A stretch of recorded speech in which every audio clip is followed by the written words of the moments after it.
Hi everybody and welcome back to Homomachina. This is a Cyberpunk Red TTRPG actual play where we follow 3-player characters and their choices throughout Night City. This is episode 3, The Big Red Button. I hope you enjoy. So our tale begins with Lucas pulling the robot thing from out from under the bed, and we kind of we're looking it over, trying to figure out what it is. We discover that it says Persona Craft on it.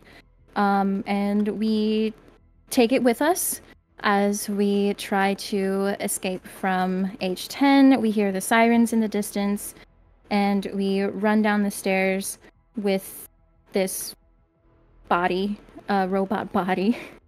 And we are in the lobby, and we pretend that the bot is an injured person, and we're rushing to go get them help. And the police officers are very suspicious of us, but we leave and get to our cars. Cerveau gets the keys to Melanie's car and takes the bot with him, and Fang and Lucas are in Lucas's car. So Cerveau takes Melanie's car, and I think he pulled over and looked at the files or something, and something like that. And then Fang and Lucas were stopped by the NCPD, but Fang was able to talk them out of being questioned very demurely. Then we all head to H11 to drop off the package, or the footage that we took, and then we head to the afterlife. So there, we meet Graves, who is a bartender, and Lucas and Fang just kind of chit-chat for a while until Cerveau shows up.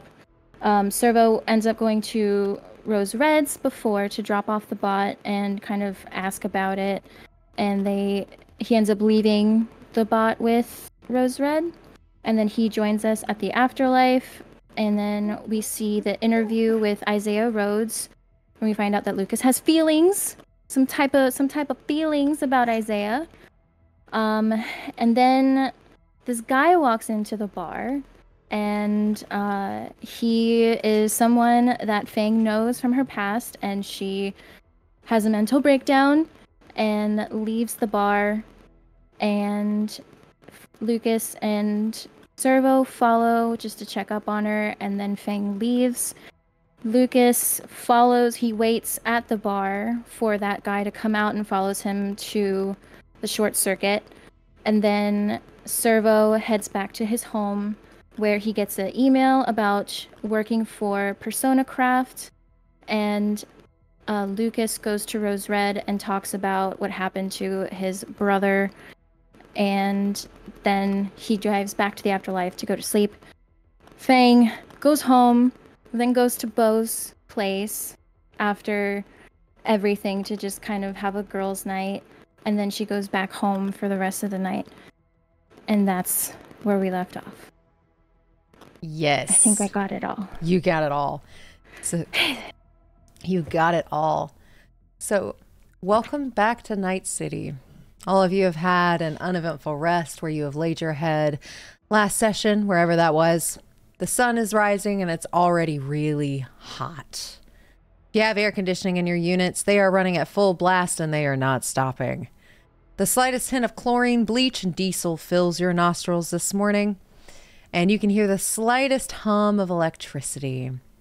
And as you all are getting ready for the day, what better way to start than with the news? Good morning, Night City. This is N54 News. Are you ready to jump into the chaos? Here are your top stories for today, because in Night City, every second matters. With temperatures soaring, the Night City power grid is once again strained, causing rollbacks in Watson and Pacifica. Be prepared for delays in tech-related services, including public transit and automated deliveries. This may be a great time to invest in some quad cybernetics. 2 Persona Craft execs were found brutally murdered yesterday outside of Mega Building H10. A suspect named Melanie Sanchez has been apprehended from the scene. Staff say that security will be increased and you do not need to fear. Makes you wonder, though, how safe Mega Buildings actually are gonna be. Stay away from the Abyss tombs. NCPD has uncovered the name of the digital Abyss creator. It is advised for all citizens to avoid anything by the creator gel dud. Don't be a gonk and keep those neural links safe.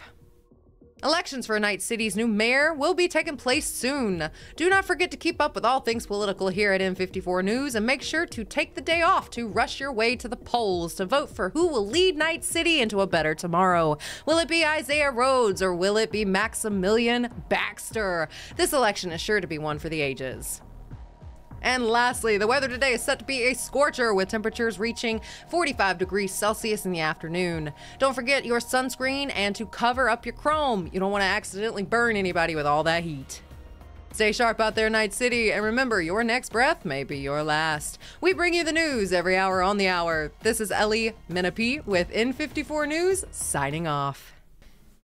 And you all are able to finish the news broadcast with N54 News, bringing you the news every hour on the hour. What are we going to be doing today? The day is yours. You all have no gigs signed up for today at this moment, at least. You can spend the day resting, repairing your equipment, healing, or something else entirely. What would you like to do to start your day? We're going to start with Lucas first. Well, now that Lucas has some downtime, that little like slit in one of the seats in his van that he talked about, he's gonna do his best to try and sew that closed. Alrighty. You may certainly try. Yeah, that would be one of the first things you try to do. Is there anything I have to roll for that, or is that good enough to say I'm doing it? Roll me basic tech. Oh no.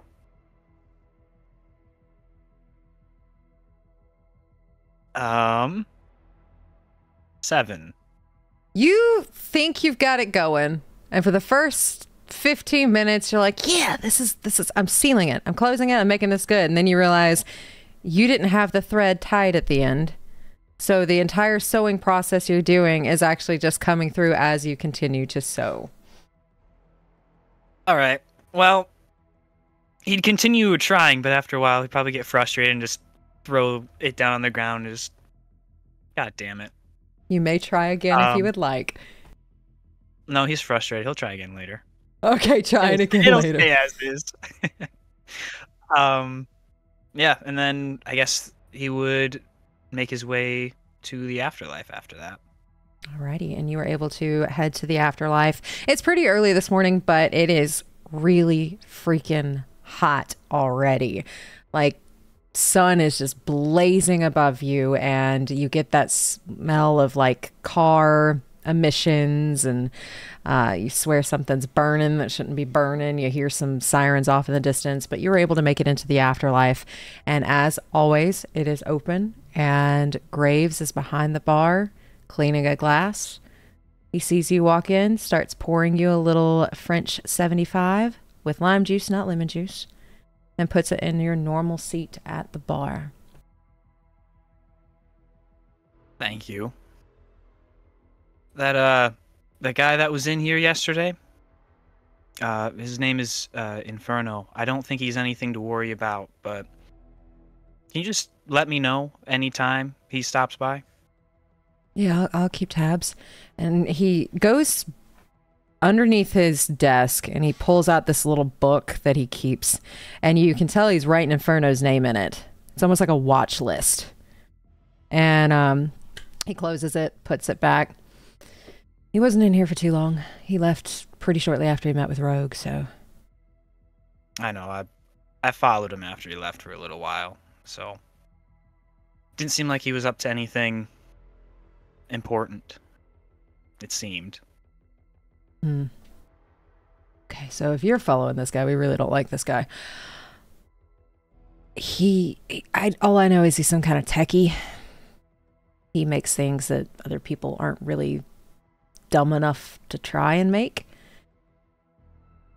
So he has some very interesting materials he brings in. Yeah, from what I know of him, he sounds like a real charmer.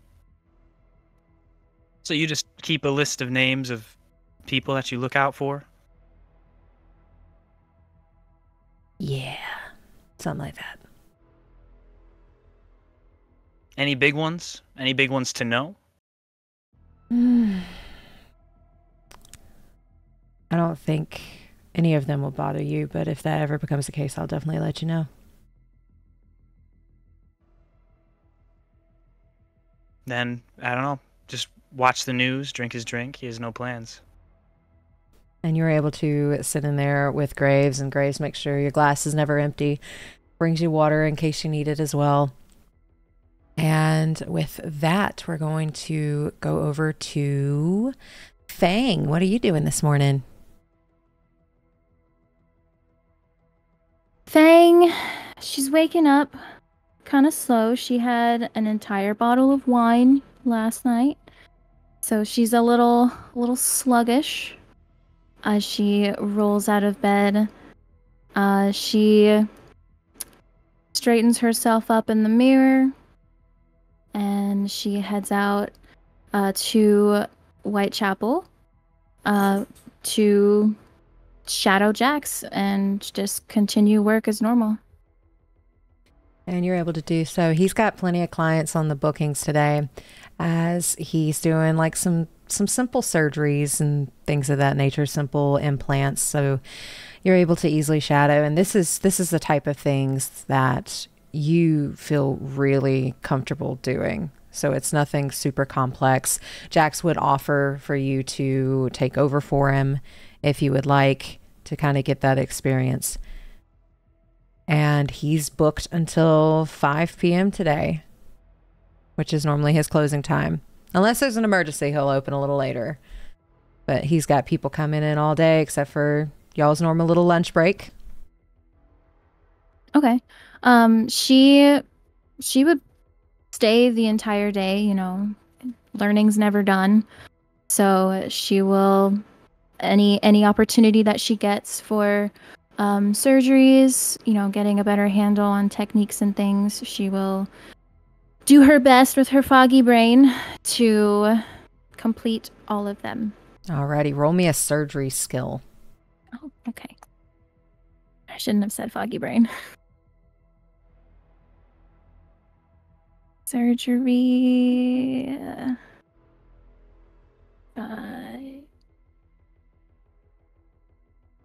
18. 18. So you do a marvelous job. This is becoming like second nature to you as you're getting used to putting those implants in and connecting neural links and things of that nature. So you do a really good job. And Jack stands over the side just kind of watching, and is very much like proud daddy moment as he's just like, yeah, she's got it. She's got it.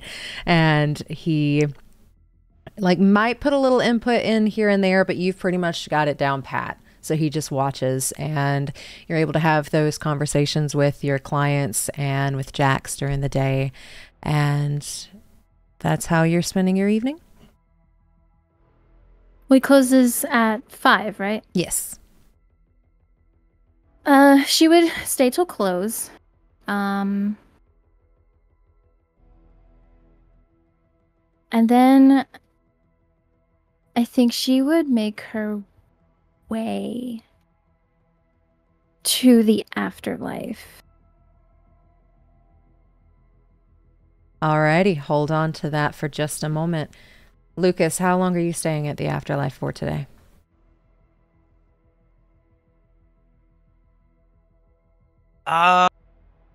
He probably wouldn't stay super late into the afternoon, but he'd definitely make his way back later in the day as well. So Alrighty. And if you're heading out before later in the day, is there anything specific you would like to do during that time? probably nothing much. If the family needed anything, doing that, but it seems to be a slow day, so maybe try to sew that slit shut one more time. Alrighty, we're trying to sew the slit shut. Roll me a basic tech.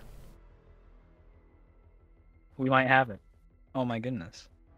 21. 21, perfect. All you needed was a 9. So you were able to easily, now that you've kind of got that frustration over, you've had your French 75, everything is fine. You got to talk to Graves this morning. You've gotten all that information out about Inferno. You are on a set path to easily stitch that hole up in the couch.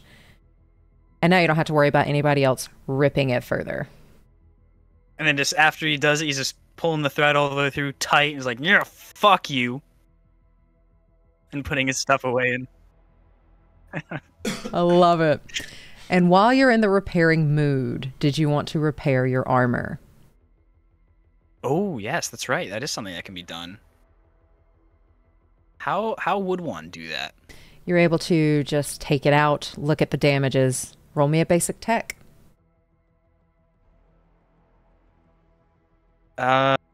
11. 11, okay. Remind me again, what price category did your armor fall in? Was it more than 500 eddies, or was it less? Ooh, I don't remember the price. It's the light armor jack. I want to say it was less than 500, but I don't know off the top of my head. Okay, I think that is less than 500. So with an 11, you are able to sit there since you stitched up this couch. You feel real good, and you're able to patch up your armor and make sure that it is ready to go in case anything happens again, and your armor is back to full stopping power. Sweet. As it takes you just 30 minutes to get the stitch done and 30 minutes to get the armor set up, you are ready to go. We love that. All right. And then heading back to the afterlife? Yeah. Alrighty. And before we go to the afterlife again, Cerveau, what are you doing with your day? Okay, with Cerveau's day, so Cerveau is injured from yesterday's extracurricular activities. I'm down 10 hit points, which is a third of my total HP.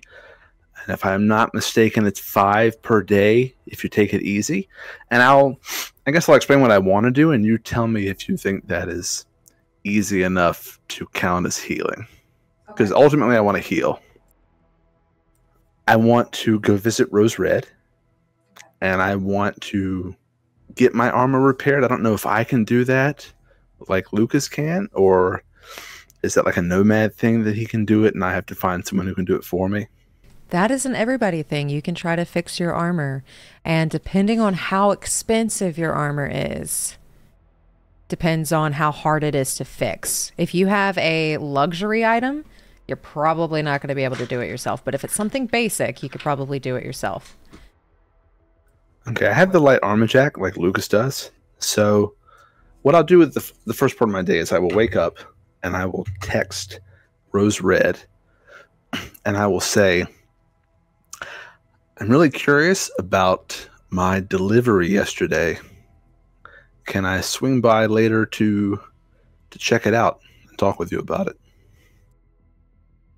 You don't get an immediate response back.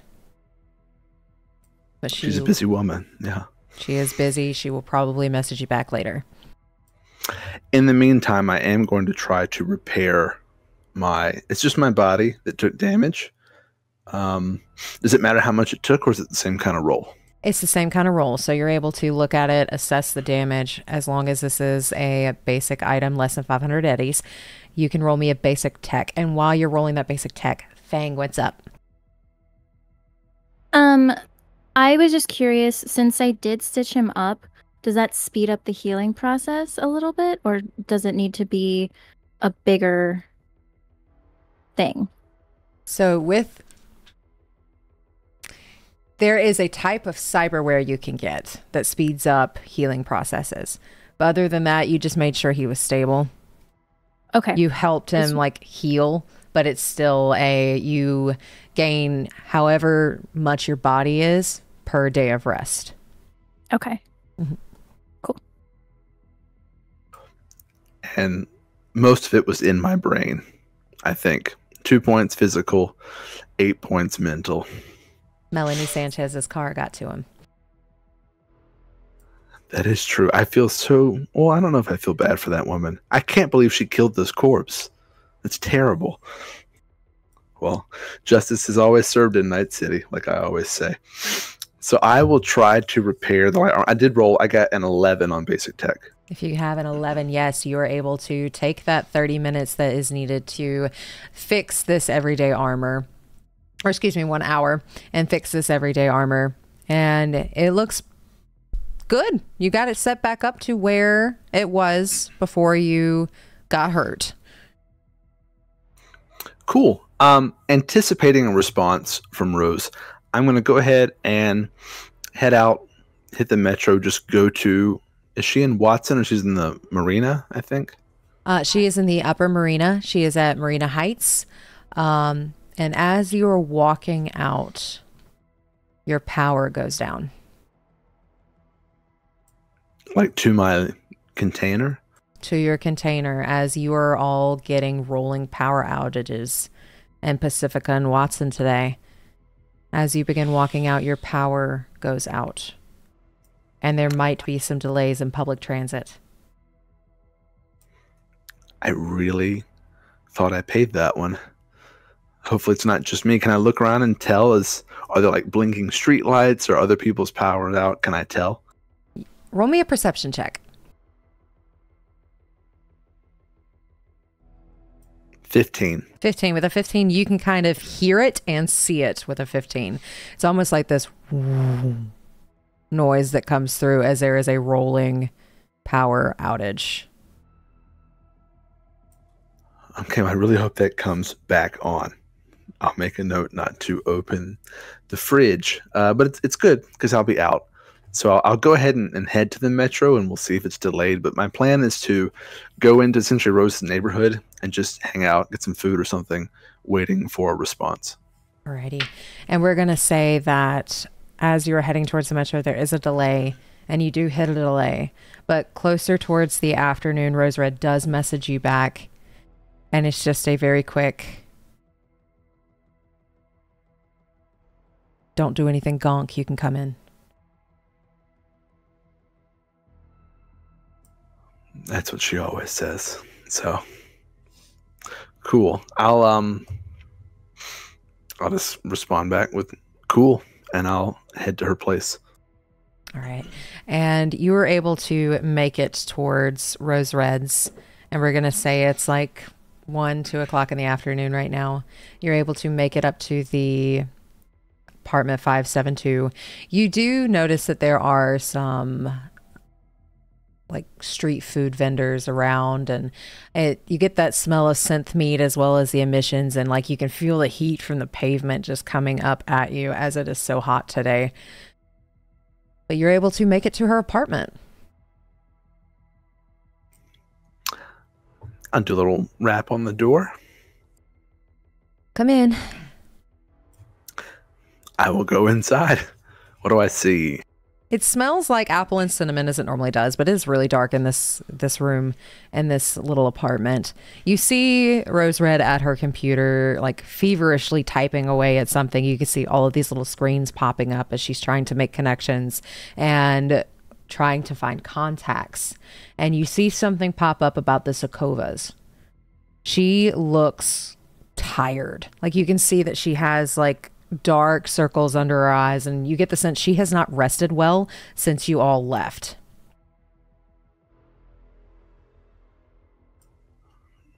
Hello.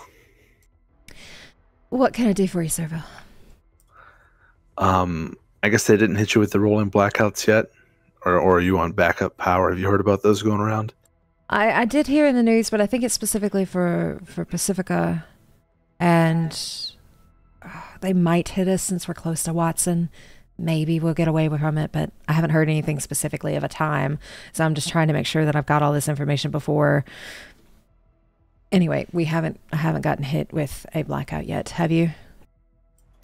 Yeah, it's always Pacifica though. I mean, I don't know. Maybe one day I'll get out of there, but no, yeah. So I mean, good. Are you okay? You look a little bit worse for wear. Just trying to figure out a gig for you all. You know, get you paid. I always appreciate that. Did you catch the news this morning? Did you hear the interesting little update about yesterday's apartment heist and murder by an unassuming concierge? I didn't know she was a concierge. That's what she told us she was. She didn't do a very good job, but I don't know. I get the sense that they probably just didn't want a corp murder to go unaccounted for. So it's unfortunate, wrong place, wrong time, but you know, that's how it goes. That is typically how it goes. I did hear from a contact that the girl doesn't remember anything. That's fortunate. I don't know. I guess I'll keep an eye on that. But anyway, I feel a bit better now about how we got out of there. And I don't know. I feel like they might still keep looking in the background, though. Who knows? We'll lay low for a bit. Honestly, if they have somebody dependent on, they probably won't come looking for you. That's good. It's good to know. And you never know with these corps, bottomless budgets and everything. Yeah, but usually they have much bigger fish to fry, I guess, is the term. Yeah. So just lay low under the radar. I'm a pretty big fish, if I do say so myself. That pond must be real tiny. Speaking of big fish and talented runners, who's this other runner? I mean, not that I care, There's lots of. It's a big city, and I know I'm one of your best contacts. But I'm just kind of curious, like, who's the other runner you're working with? They're good. Roll me a persuasion.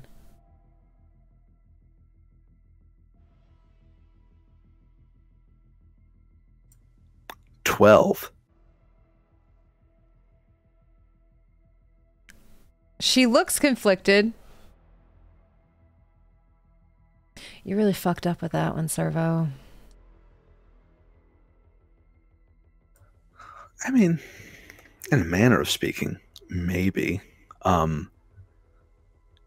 Your contact certainly unfucked us. So, I don't know. I guess I just want to give credit where it's due. And know what the competition's like, I want to keep being your best option. You will always be my best option, Cerveau. Not that I doubted it. I guess I'm just sort of, I don't know. And she would probably be able to tell in Cerveau that there's he's trying to play it cool, but he's also sweating a bit because who is this other person that's really good at what they do? A lot better than him, it would seem. And you would think he would have heard of him, but he's not sure. But he also just kind of wants her to say a certain name, and she's not doing it. Molly's doing well for herself.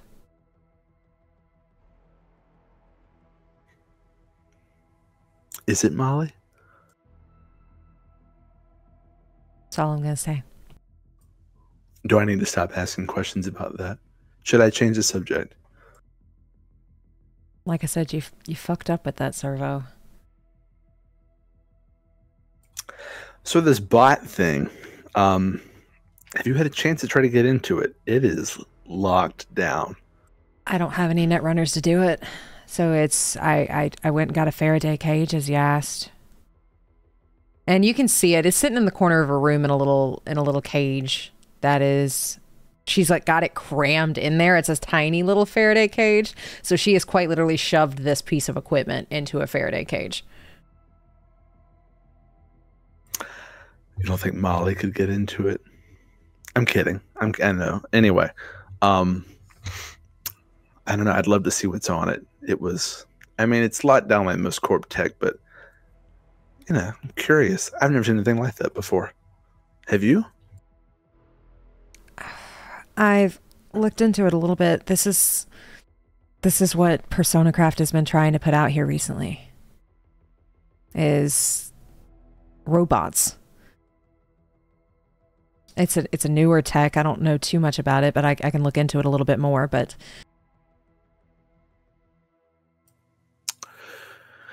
yeah, I had a rough day yesterday. I made a few snafus, trying to work my way through a network. So while I want to try it again, I'm gonna focus on my health for now. But you think he'll keep it here for a while? Maybe I can swing back by sometime and take a crack at it. And she kind of looks around her apartment and she's just like, where the fuck am I going to put this thing? I'll keep it for a while, but I don't know what to do with it. Y'all weren't supposed to steal it. Yeah, and it was sort of a last minute decision to do so. I don't know if they'll come looking for. I'll gladly take it off your hands when I can, but I don't have a way of getting it back to my place right now. maybe I don't know. Maybe if Lucas is free, I can see if he can swing by and give me a ride. He's got a nice vehicle. Maybe take it off your hands at least. Take some of the heat off of you in case they track it back here. You can see her kind of putting some pieces together, and you get the sense she did not know Lucas's name until just right now. So I pick up on that. Roll me a human perception, just to be safe.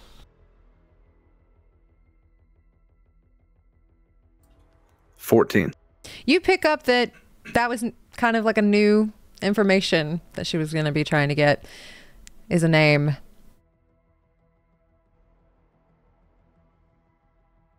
Have you... I can't remember if you told me this. Have you worked with Fang and Lucas in the past? They seem to know each other. No, it was my first time. Good kids, though. How'd you find them? I have connections. Cerveau, I've got to go back and start working on this. Maybe go home, take some rest, heal up a little bit. I've only got like 19 more questions, and I'm just kidding. Cerveau, hold on to him. Yeah, I will. Can I bring anything? You need like some, I don't know, some synth water or something, or a bucket of slice. Look like you haven't left or eaten or anything in a while. She kind of like gets a little uncomfortable, and she's comfortable around Cerveau, so she kind of just like lifts her arm and smells under it and then just kind of shakes her head. Go home. And she pulls out a few eddies and gives them to you. Go get a drink or something. And I will message you about a gig later. Now, leave. Okay. I appreciate it. You paid us generously, but I won't turn my nose up at a couple bucks. I'll be around if you need anything. She gives you a pat on the back and then disappears into what you can assume is her bedroom.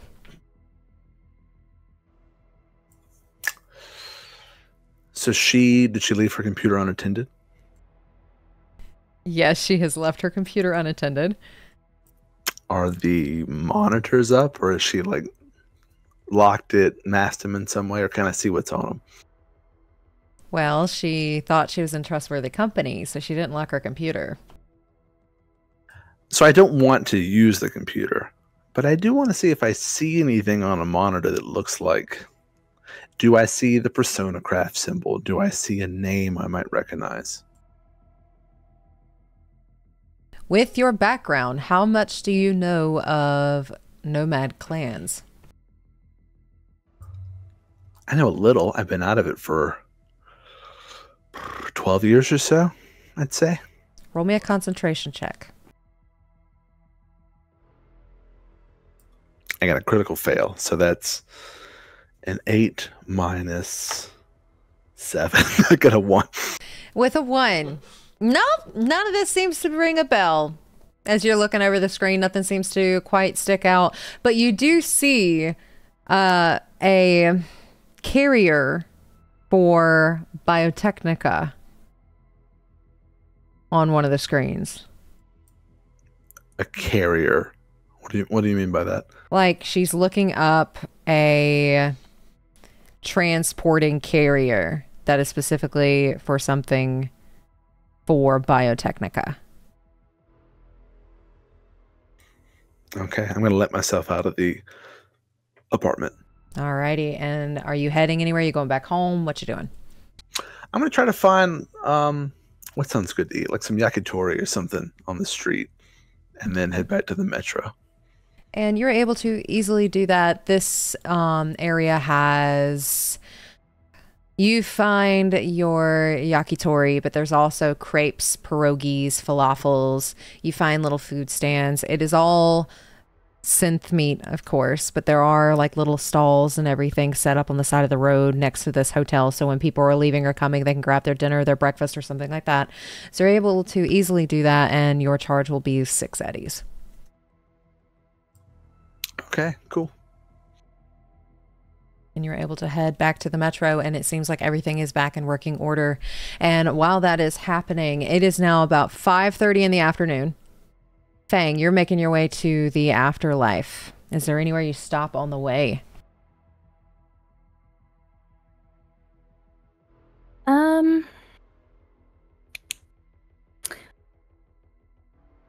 don't think so. I think she would just kind of head straight there. All right. Kind of, she's not rushing, but she's just kind of leisurely walking. Okay. You're able to leisurely make your way to the afterlife. We're going to say it's like 5:45 when you're able to get there. You walk in. Is Lucas there at this time, or is Lucas still out in the combi? He'd be there. Okay. You see Lucas at the bar. You see Graves attending. It's a little busier in here since it's, after work hours. And some people are kind of filing in. Roll me a perception check. Perception. Where is that?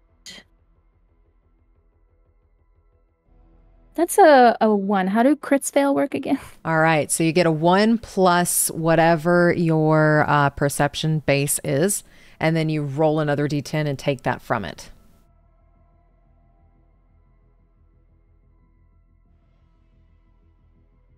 It's a -2. With a -2, you see Graves and you see Lucas, and that's all you needed to know. You just walk right in and you're able to find a seat at the bar.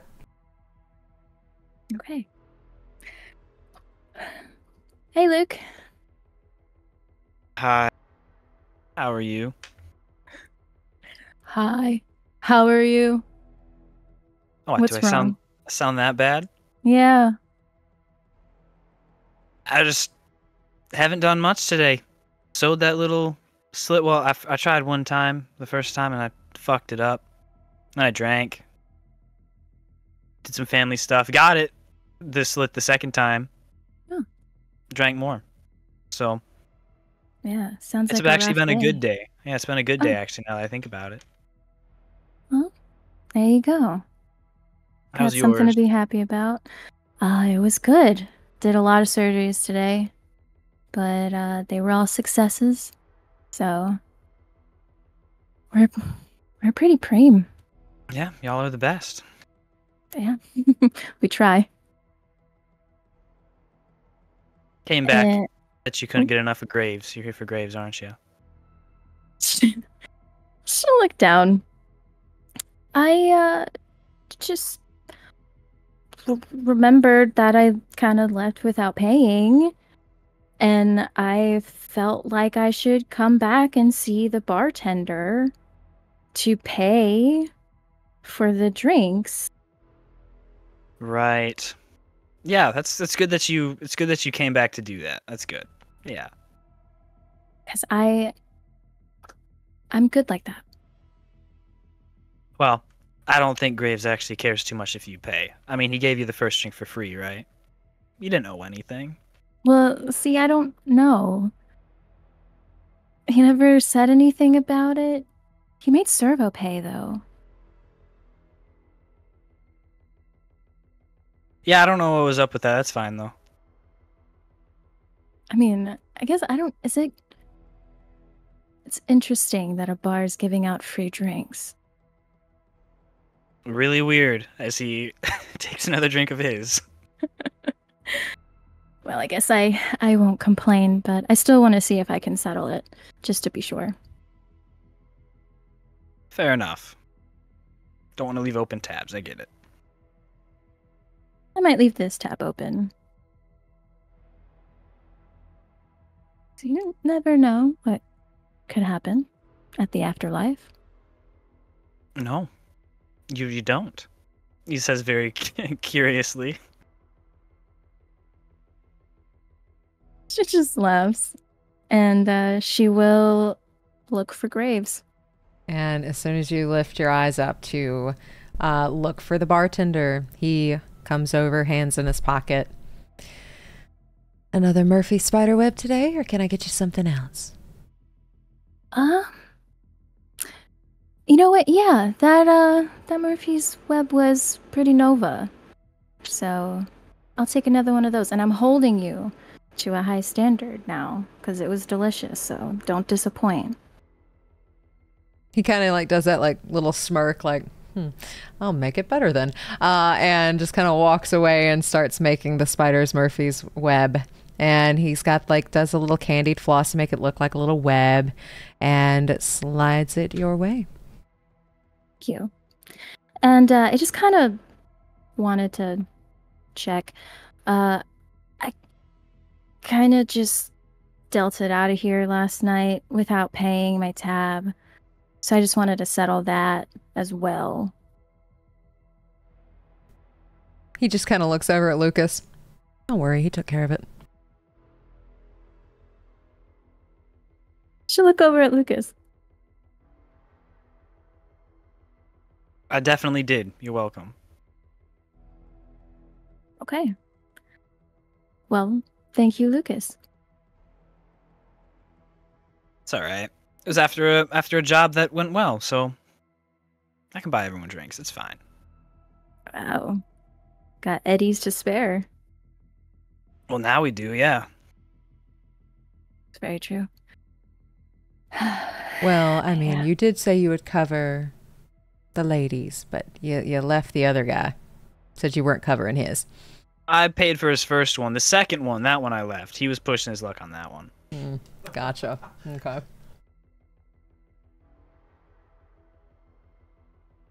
I won't buy him 2 drinks. Not yet. Maybe eventually. Makes sense. Fang will, she'll look up at Graves. Have you, worked here long? You seem to know your way around the bar pretty well. I have been here, and he starts kind of like counting on his fingers. 7 years now. 7 years. Damn. It's a long time. Got plenty of experience. Lucas told me you were in a pretty dangerous occupation in your past life. So how'd you fall into bartending? Oh, well, you see, I ran out of hits to take care of. I guess if you're that good at your job. I'm great at my job. Both of them, apparently. I like bartending a little more. Yeah? What do you like about it? Well, I get to meet wonderful people. I get to make really cool drinks. And it's relaxing. Cool. All right. Sounds like a nice change of pace. Roll me a human perception. Okay. Human perception.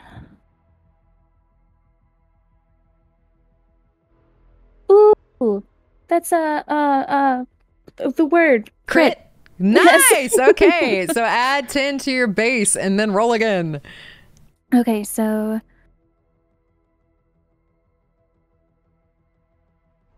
21. 21. With that crit, it's only for a moment, as Graves is very good at what he does. But you see a flicker of some kind of hurt underneath that. When you say that sounds like a good change of pace, there's this flicker of pain before it immediately goes away, and that smile is back on his face. Yeah, great. Very excited to be here. Whoa, calm down there, buddy. Nah. And then he walks off to find some other order for another person who just walked in as he goes and takes their order.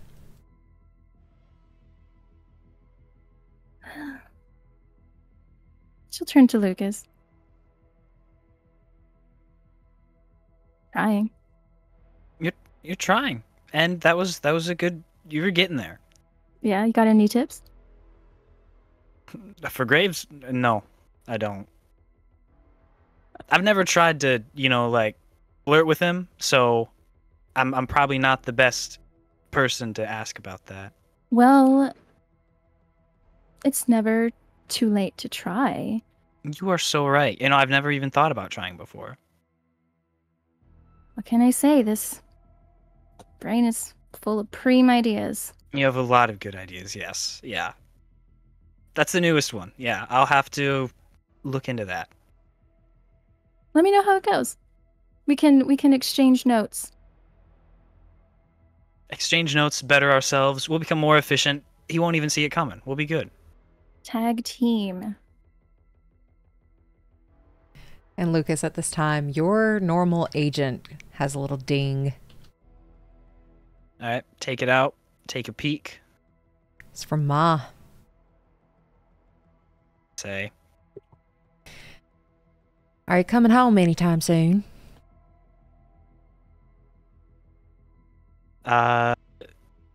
Respond with... Didn't have any plans anytime soon, but if I'm needed, I can stop by.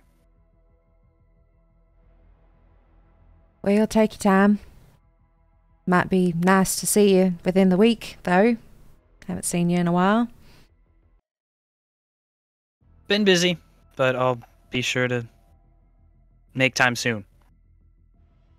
Just completed a job, by the way. Be sending money back in a little bit.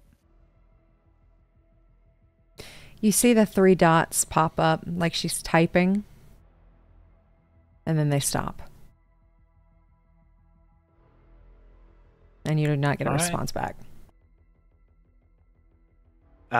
He's already forgotten to send the money since the job was yesterday, so he's gonna do that right after he sees that she's not typing. He's gonna send 750 eddies back, if that's something we can do over at agents, right? Or was that something to actually go somewhere else and do? Yeah, so like how I kind of see being able to transfer funds is you know exactly where you're sending them. You can look at somebody and send it that way. You are very well connected to the family, so you're able to just, with everything going on in your head and your agent, send 750 eddies towards the family, and it's like your eyes would light up just a bit. And it's kind of like a notification you are doing something, and you're able to get those eddies sent out. All right. Yeah, so sending 750 to her, keeping 250 for himself then.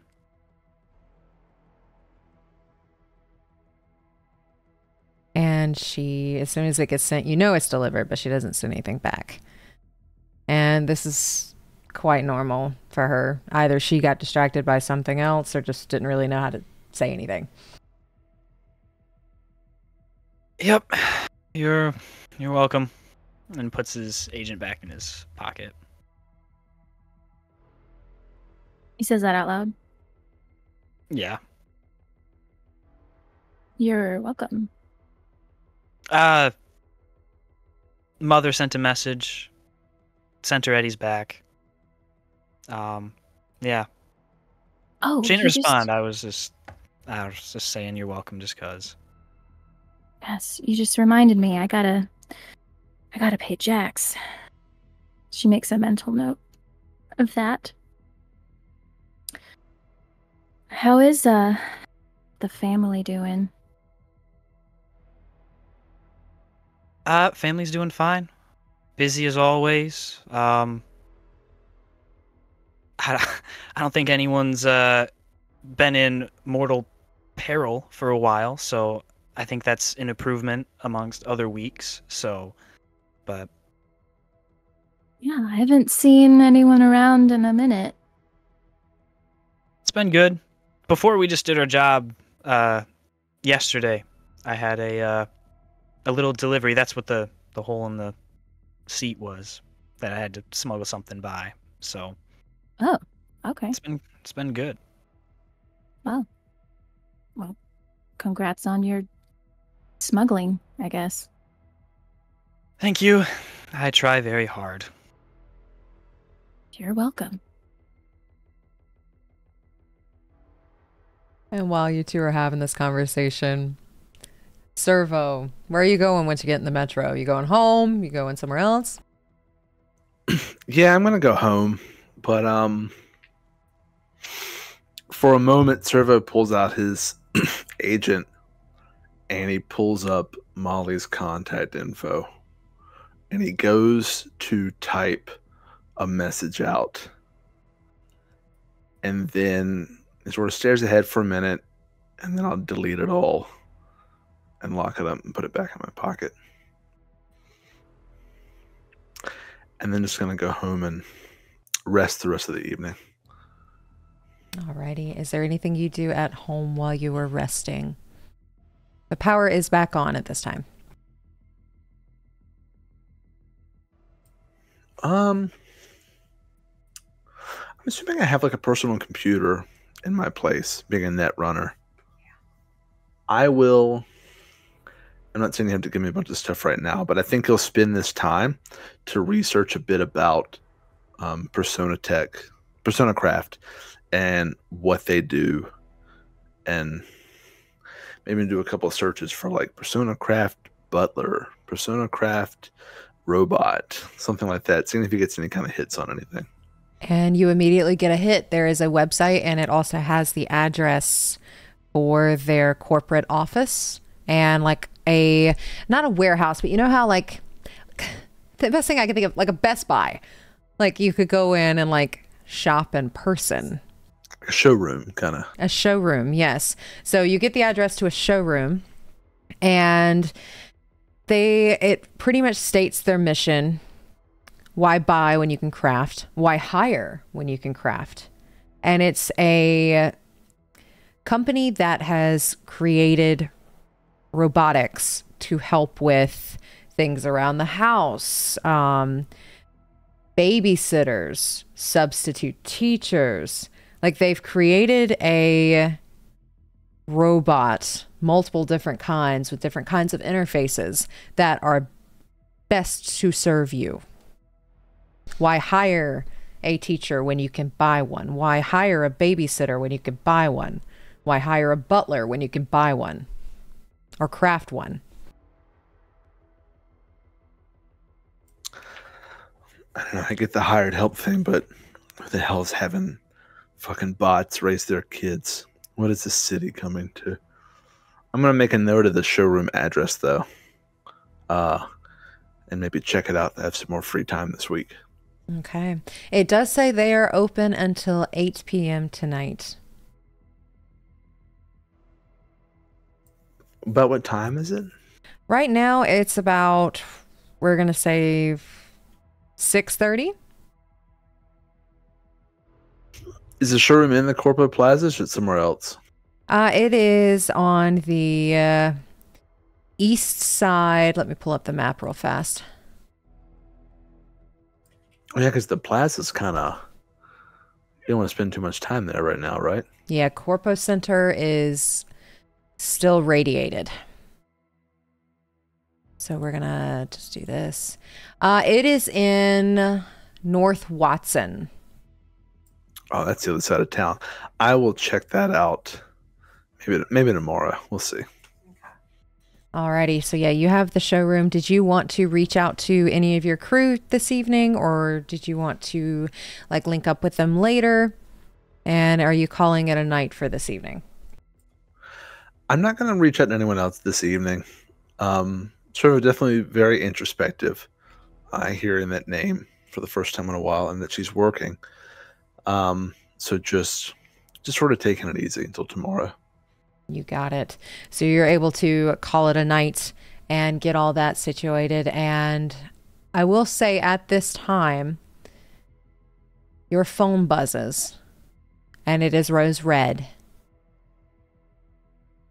And it says,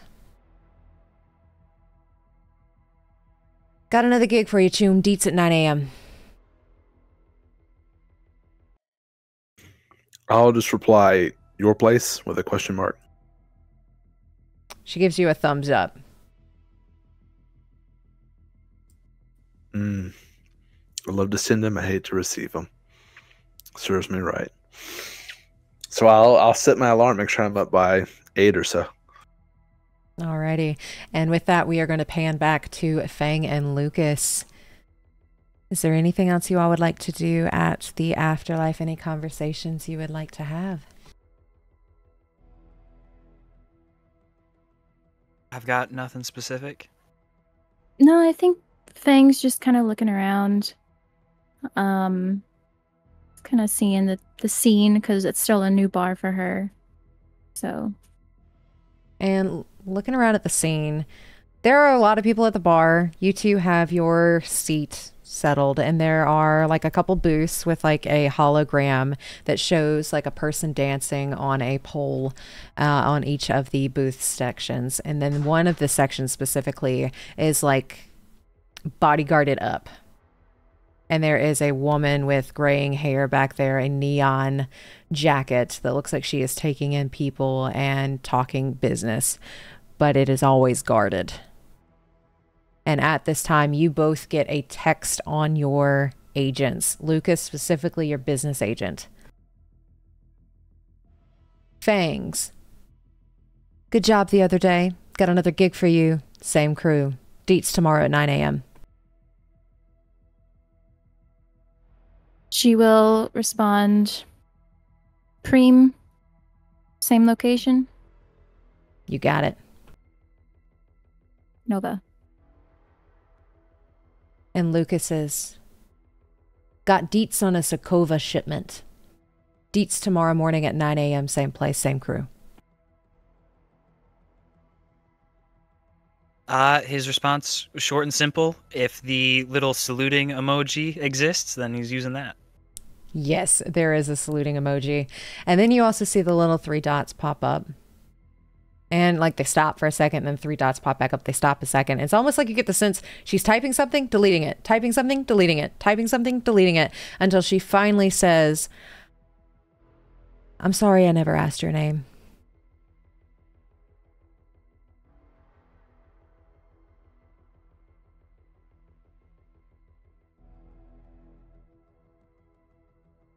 It's all right. It was a busy day of a lot of information. It's okay. I'm sorry I didn't tell you who I was. I should have. And then 3 more dots.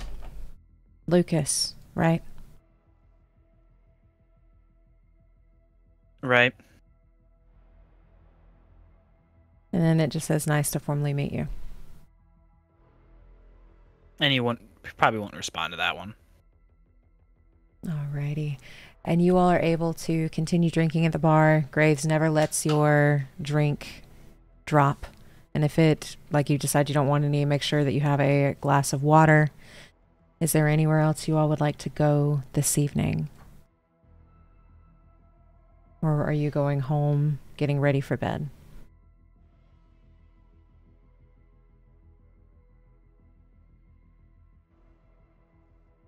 I think Fang, after several drinks, will turn to Graves.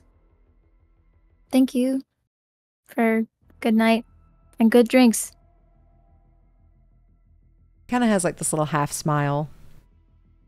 You're welcome. Glad you enjoyed it. Hopefully I did better this time than my first time. Oh, yeah. I mean, the first time wasn't bad, don't get me wrong. I'm just keeping sure your standards the same level. I will do my best to raise those standards just a little bit. All right. Well, I'll see you around then. Cream. I look forward to it. Same. And then she'll turn to Lucas, give him a pat on the shoulder, a little harder than, it's like well, gonna head home. Want to ride back, or are you gonna walk? I was gonna walk, but if you want to drive, I do have several drinks in me, so. But We'll be you safe. have several drinks in you. Yeah, I do this like every day though, so we'll be fine.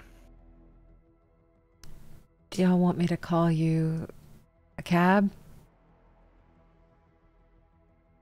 Well, I live in mine, so I'll just be in the parking lot if we go nowhere. But I'm in a cab to make sure that she gets back home, you get back home okay. I'm gonna drive it either way.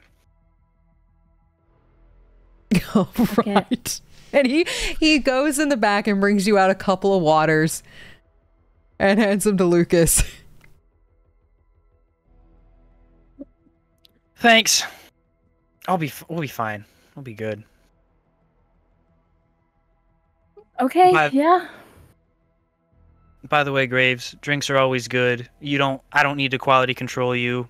Everything you do is perfect. Appreciate it, man. And he just goes and starts making another drink for another patron that came in.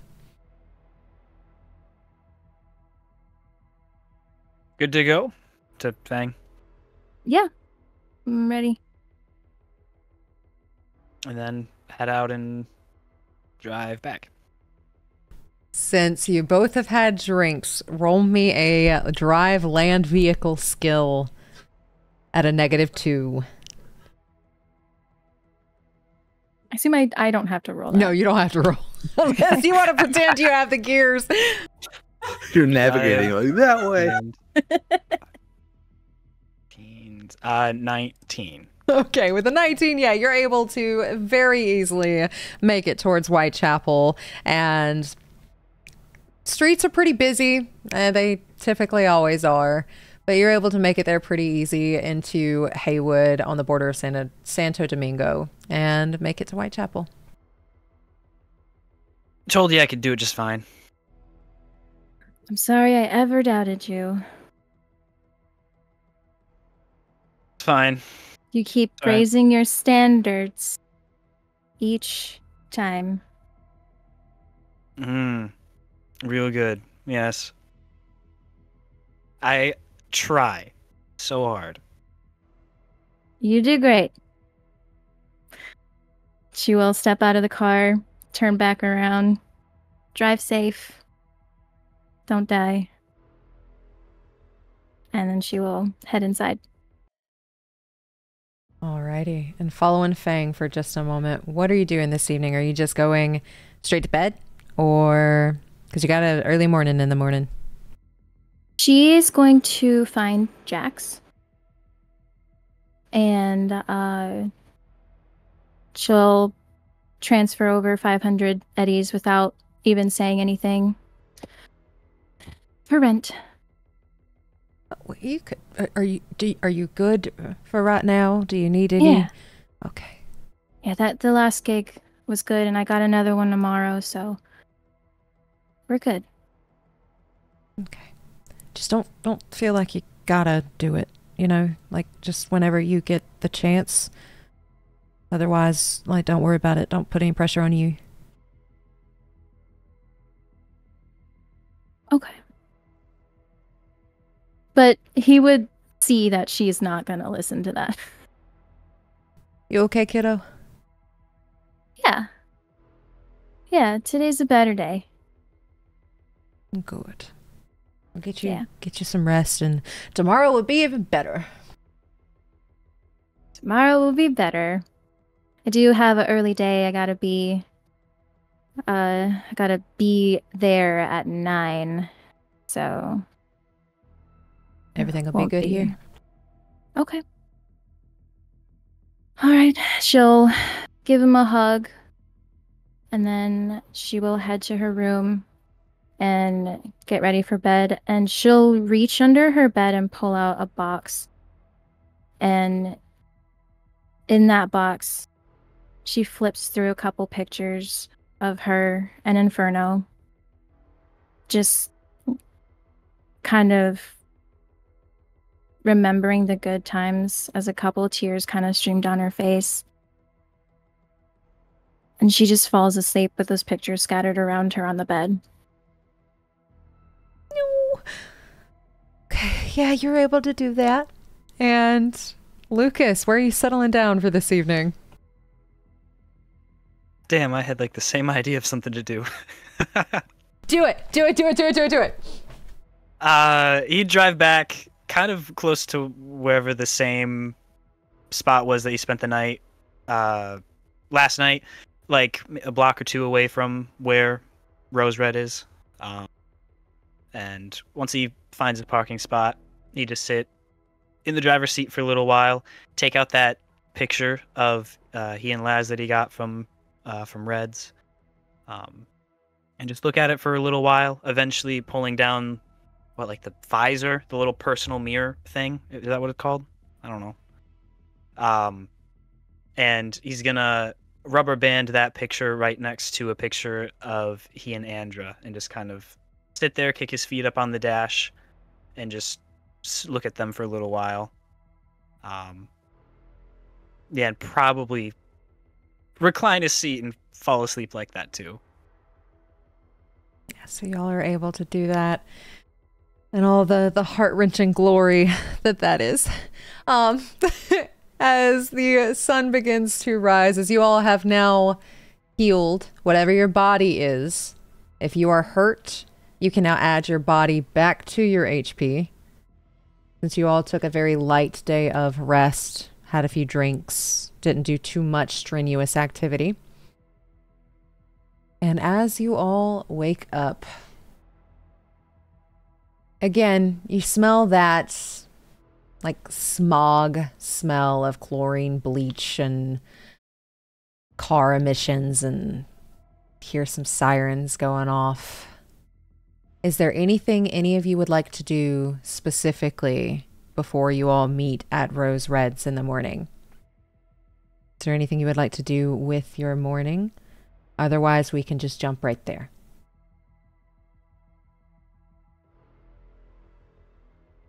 The only thing I think Lucas would want to do is just a quick stop at, I don't know, somewhere just to pick up a pack of cigarettes. You're able to do that, and cigarettes are pretty freaking cheap. So like 2 eddies, you're able to get you a nice pack of cigarettes. Cool. That was the only thing. Fang, waking up and seeing all the pictures around her, she'll just kind of a bit more aggressively just take all the pictures and shove them back in the box and kick it under her bed and get ready and head over. And Cerveau. Nothing particular from Cerveau. He'd just be up and make his way, and then actually try to be on time this time. Alrighty, and you all are able to make your way to Rose Red's without any issues. You do hear the N54 news going off, but there's not too much to report today other than what you've already heard the day before. So nothing extra has been added to the news report. You hear some more on the political side for Isaiah Rhodes and Maximilian Baxter, and how they're supposed to have like a campaign panel coming up soon, and that Melanie Sanchez has been apprehended for the murder of 2 execs. Things of that nature. That Gel Dud is still, they're trying to find any information they could find out about this Dud person in order to get these BDs off the street. And you all head to Rose Red's, and you all are able to make it to Marina Heights pretty easily. The food stalls around this hotel are currently prepping for the day. They've already done some breakfast, but now they're kind of starting to prep for a meal rush in case anybody is interested. You smell the synth meat and the vehicle emissions as you arrive. There is some early morning traffic as people are rushing to get to work on time. You get the sense that the people rushing right now are probably late, as there's a bunch of horns honking. A lot of people are cussing in their cars, like, get the fuck out of the way, like, you're in my way, like, they're just road raging really bad this morning. And you all are able to head up to apartment 572. If you all will roll me a d10 to see who gets there first.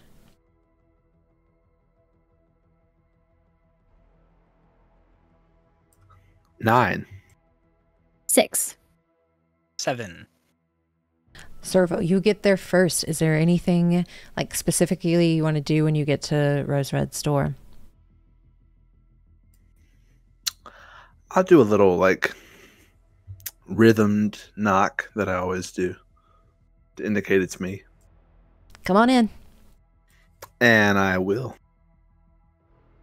And it's the same as yesterday, that apple cinnamon smell that hits your nostrils as she's got candles burning. And she does look a little bit more picked up today, like she actually took a shower. She took time to kind of like fluff her hair out and put it into like this half up messy bun, since half of it doesn't fit since it's so short. And she is like leaning over her computer, and you still see files popping up left and right on her monitors. The couch is open. The refrigerator's open. Make yourself at home, Cerveau. Whatever you need. I'm gonna sit on the couch and recall that she got upset at me last time I put my feet on the table, so I will keep them grounded and just say, Double R, have I told you how much I appreciate the fact that you keep me working?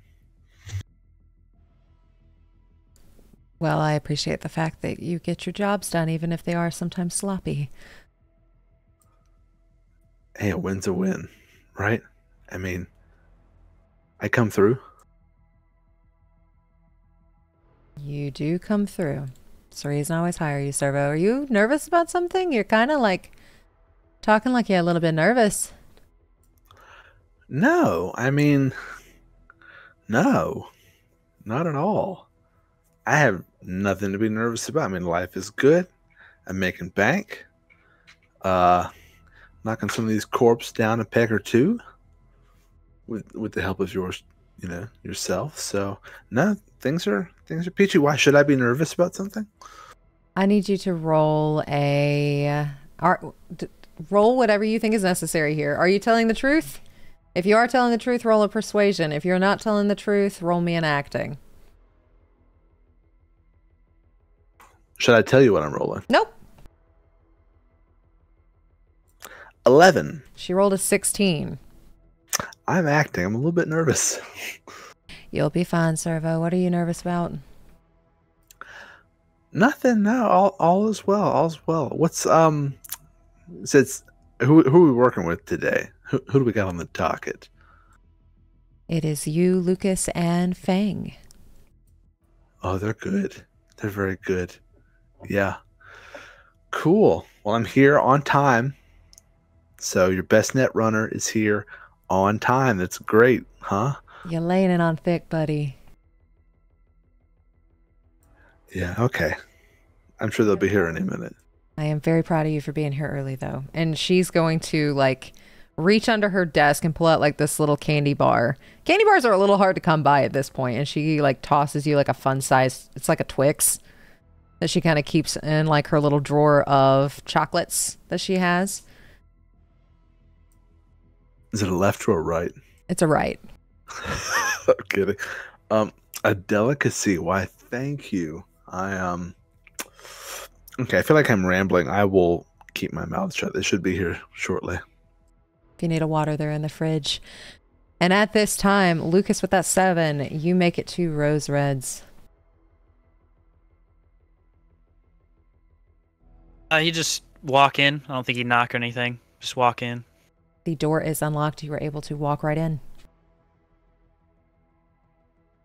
Howdy, Cerveau. Good morning. How's it going? Feeling rested, hopefully? Rested enough. Capable today, definitely. That's what I love to hear. You feeling good? Oh yeah, I'm always at the top of my game, especially today. Yeah, this is gonna be money in the bank already. All right, good attitude about it. This one's important, I know. This job's important, so. I don't even know what we're doing, but yeah, I'm sure it's important. If Rose is on it, then yeah, it's got to be. And then Lucas would, is Rose Red sitting in her chair, just like at the computer? She is. He'd walk over to her. So, Zykova's shipment. Zykova's shipment. Any other updates about anything, or is this what you found so far? This is what I've found so far. I don't have too much on anything else yet. They're keeping their files really tight knit, but I think this is for Biotechnica. I think they're smuggling something for them. So if we could possibly make them look bad, like, well, not me, but you all make them look bad, and I'll just live vicariously through you. Maybe Biotechnica will send people after them. Yeah, well, we can figure something out. As he turns around to go sit in a separate chair right close to where Cerveau is. Awesome, and you're able to do that.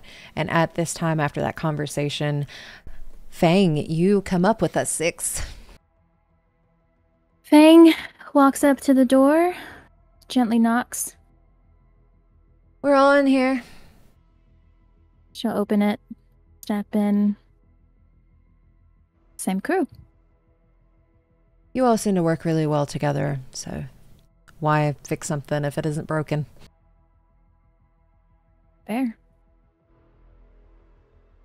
She will walk in and sit down in the same chair that she sat in the first time.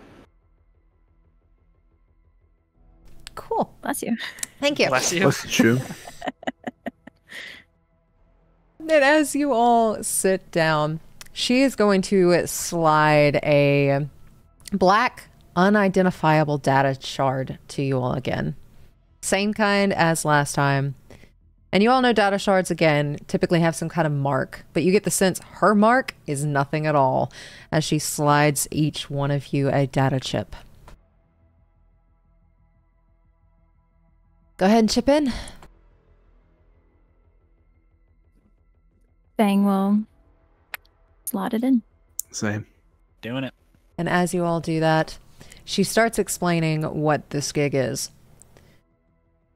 The Zakovas are smuggling something into Night City tonight, I believe, and I think it's for Biotechnica. Your job specifically is to make sure that that shipment never gets to its buyer. You can collect whatever you would like from the shipment. I don't know what's on the shipment. So take whatever you want if you find anything, but make sure that that shipment does not reach Biotechnica.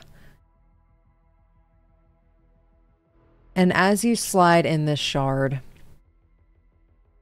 the atmosphere around you starts to slightly change as these red pixels start to rise up and you now have an overlay in your vision. You can still see what's going on in the room, but they're bright and they just little pixels start dotting. And you see a map of the Badlands. Lucas, you know this territory very well. But it's a satellite map image, and you see that is south of Night City, outside of Pacifica. It's further past Biotechnica's protein farms that are in the south, and further past the wind turbines. About 2 hours outside of the city, you see a small little ping show up on your satellite map. It's this rocky little alcove that is in the mountains in the south. She continues. This is their current location. It appears they've made a small camp here, at least from what I can tell from the tracer that has been placed on their vehicle. 6 or so at most, but they should be leaving to deliver these supplies around 2 a.m. this morning, or I should say tomorrow morning, properly. So this is going to be a late night gig. You can choose how you wish to go about this. Hit them at the camp, hit them on the road. Choice is yours. Just make sure the shipment is destroyed. I do not care how you do it. We just want that shipment gone. Your payment for this gig is 500 eddies each. And again, if you find something on the trailer, the convoy, whatever it is exactly, it's yours to keep. I don't want anything from it. Just make sure whatever they are supposed to deliver is destroyed.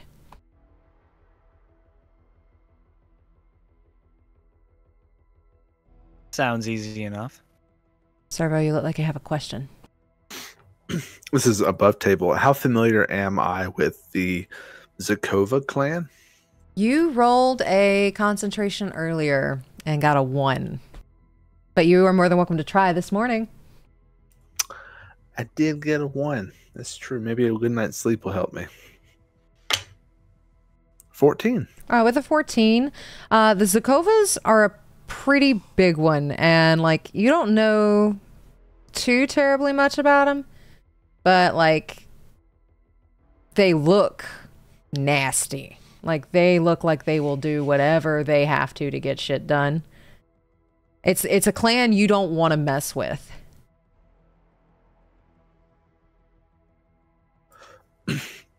Double R, is this common for Biotechnica to use nomads? Do you have any idea what they're hauling here? So that they're trying to go like outside of official channels. A lot of corporations go outside official channels. Now, I don't know exactly what is on this shipment, but nomads are known to work with different, well, not all of them, of course, but some will work with any and every corporation, and as long as they get paid, they will ship whatever is necessary. Yeah. And you said destroyed, right? It's not enough that it doesn't arrive at the destination. It has to be destroyed. Destroyed.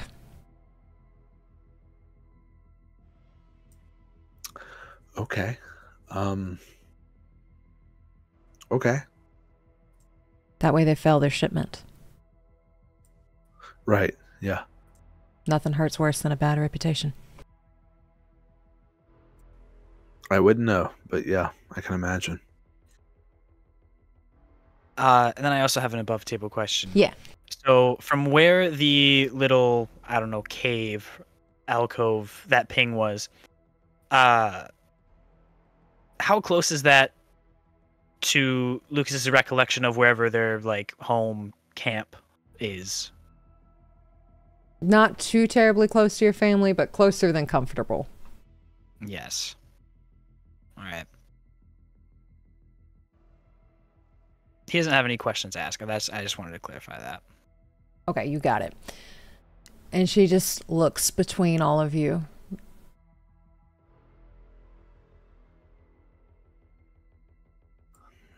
Either of y'all familiar with explosives? I don't know how else. I mean, I don't know how to destroy this thing. I mean, maybe I could disable it in some way. I don't even know what it is. I mean, I wouldn't say it's my wheelhouse, but I know a few things here and there.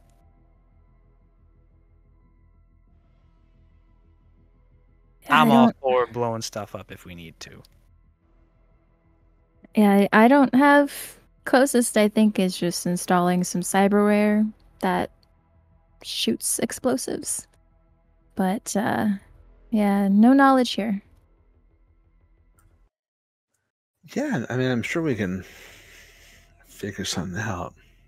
Red, what do you think? I mean, should we prep explosives, or when I hear destroy, I'm thinking like wipe out all trace. Again, that is up to you. You could explode the thing. You could drive it off a cliff. There's plenty of cliffs over in that area. That is up to you all. While that... Oh, sorry.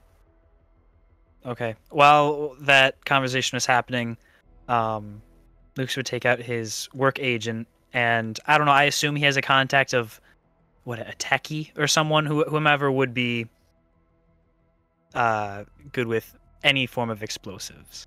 You know the explosive techie that is a part of the family is Jimmy Bob. Jimmy Bob, my man Jimmy Bob. All right. Send him a message.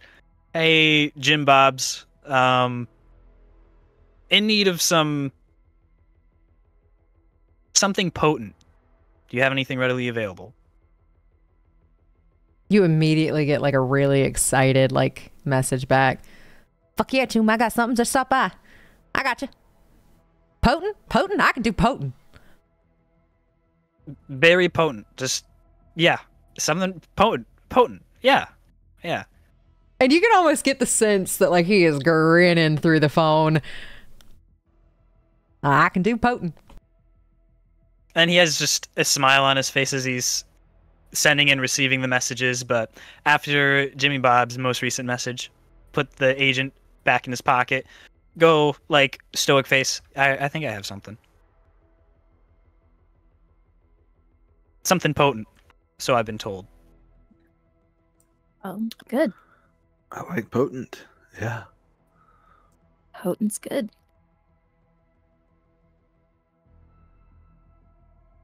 Well, I don't have any questions. I'm ready to go. I don't think I do either. I mean, I guess we need to. What? It's still morning. We got like 16, 15 hours until this thing goes down. Should we head out there and kind of scope out the area, or do y'all have plans today? I'm wide open.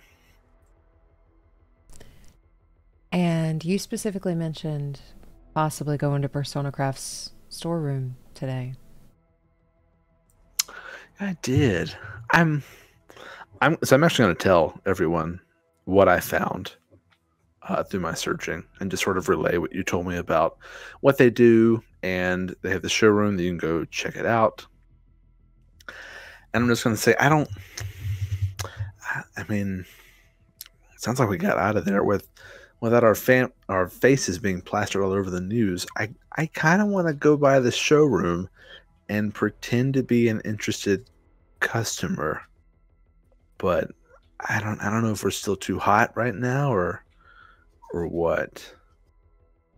Anyone interested in that, or is it a dumb idea? Sometimes I need people to tell me my ideas are dumb, because when I say them out loud, they sound great.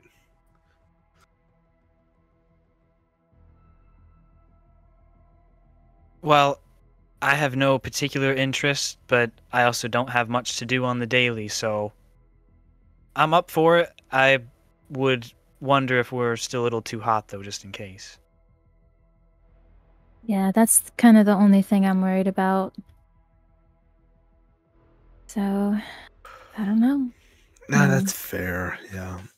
And the last thing we want is like heat on us when we're trying to stake out another gig. So, I mean, stuff like this will happen again sometime, right? This isn't just a one-time thing. you mean like for the showroom and everything, like going to check it out? Yeah. Yeah, no, I mean, I'm assuming it's, kind of just like an open pop in. I mean, who knows? Maybe the new married couple needs an appliance for their home, and their kid brother can tag along and mope around. And I don't know. I'm just curious about it. I've never seen anything like that before. I don't like tech that I don't understand. Above table question. How long does it take to get from where we are to home to the place the ping was? So it would probably take you about an hour and a half to get to home. And then it would probably take you an hour to get to where the ping is. Okay.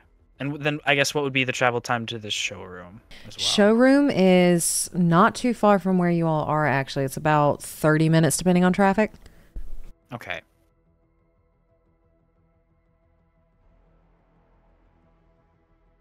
Well, it seems like we'd have time to do both things, and comfortably, I would think. So, if you still want to go to the showroom, if you're curious, I guess I'm there for it. Just we should be careful. Yeah.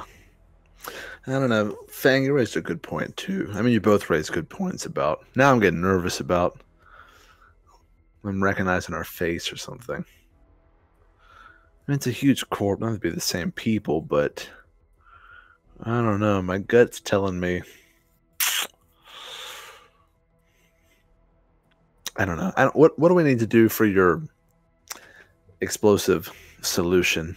Any preparation involved? I don't think there's much. The guy I know usually handles most of that. I think I just got to go pick it up and try not to set it off prematurely. Okay. I'd be really interested if he has all 10 of his fingers or not. His Ganic fingers. Does Jim Bob? He has... both of his hands are actually cybernetics. So who knows how many times he's blown them off. I wouldn't ask him. That's a personal question of his. He gets a little defensive. Yeah, no, that makes sense. Yeah. Cool. I don't know. The fact that I'm on the fence makes me think it's not a good idea. So maybe we can go. Maybe, I don't know. Not tomorrow. We'll be up late. I mean, we can just drive by it and then make like a game time decision if it looks, calm. It's not too far out of the way, I don't think. Yeah, we can at least drive by? Yeah. Yeah. If everyone's on board, I don't want to rope you into anything. Rose, what do you think? Is that a good idea? What are you seeing on the feeds coming through? Well, what I've seen on the feeds is that they arrested Melanie Sanchez for the thing y'all did yesterday.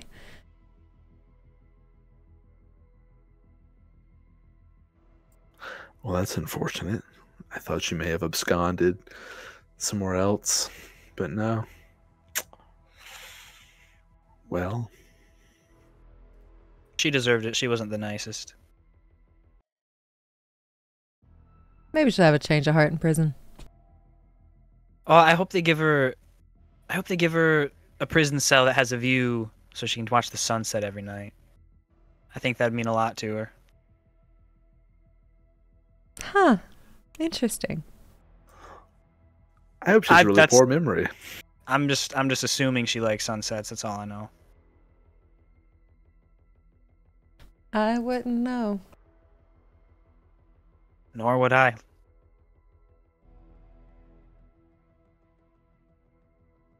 In like 20 sessions, we're going to meet Melanie Smasher. She's going to be fully cyber psychotic. Just kidding. I didn't say that. If that was your plan. So, are you all heading out to the showroom? Just to scope it out, maybe? Sure. I think we said drive by and game time decision. Yeah, I don't want to be a bad influence, but we can, swing by on the way. Yeah, let's just go. It seems like you two want to go, so let's just go. I didn't say I want. It's fine. We can do it anyway. And then, sorry, another above table, just so I do have the time correct. Cerveau, you said it was like 8 p.m. was the showroom thing, or was it any time? Showroom closes at 8. Oh, we it can go closes anytime at 8. before Okay. then, and then again tonight's at 2 a.m. They're passing through the marked area. Yeah, so you all have, it's like 10 o'clock in the morning right now. You all have, if you wanted to scope out that place early, you can. It takes 2 hours to get there from your current location. But they're not leaving the camp until about 2 a.m. according to her sources. If you guys are going to home in the Badlands, then that would be about an hour. And did I say an hour and a half? Hour and a half out, and then another hour back to where you all need to, and then some preparation time there. But again, it's only 10 a.m. So you all have the choice of going by the showroom and have plenty of time to spare if you want to. Okay, that's cool. Sorry, I misunderstood. I thought you said it like started at like 8 p.m. So I thought that's okay. We're good. Yeah, so it's like just a store you can walk into. So like pretty much like a Best Buy hours. Gotcha. Okay. Well, then we have plenty of time. Let's just go. Yeah. I'm curious. I mean, I don't want to put us, Fang, I can tell you a little bit apprehensive. I don't want to like put us in danger. So if it looks hot or we're just got a bad gut feeling about it, we can just keep driving. And then I'll, fill up your tank or give some cash or something. It'll be my waste.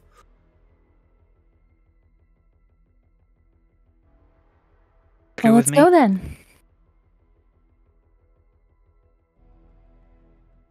All right, Lucas is gonna get up.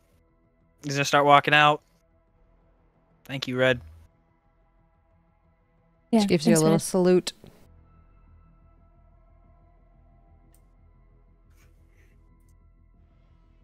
And you all are able to make your way and start heading to where this showroom is. Are there any conversations you want to have in the car on the way, or do you want to just book it there?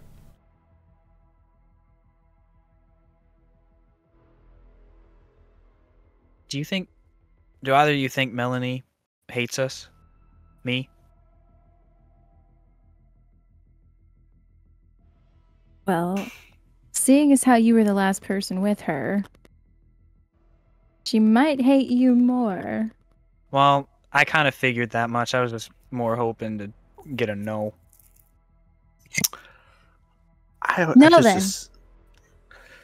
Yeah, no, yeah. No, she doesn't hate us at all. Thank you. Yeah, that's what I wanted to hear. Mm-hmm. I'm sure whenever she gets out, and however long it is, I don't know what the sentence for killing 2 corpos are these days. If she ever gets out, I'm sure she'll realize at that point it was all just a big misunderstanding. Yeah, I mean, I knocked her out. I mean, people sometimes have some memory loss, right? I think that could be a thing. I'm just. Well, I did hear on the news that she doesn't remember anything.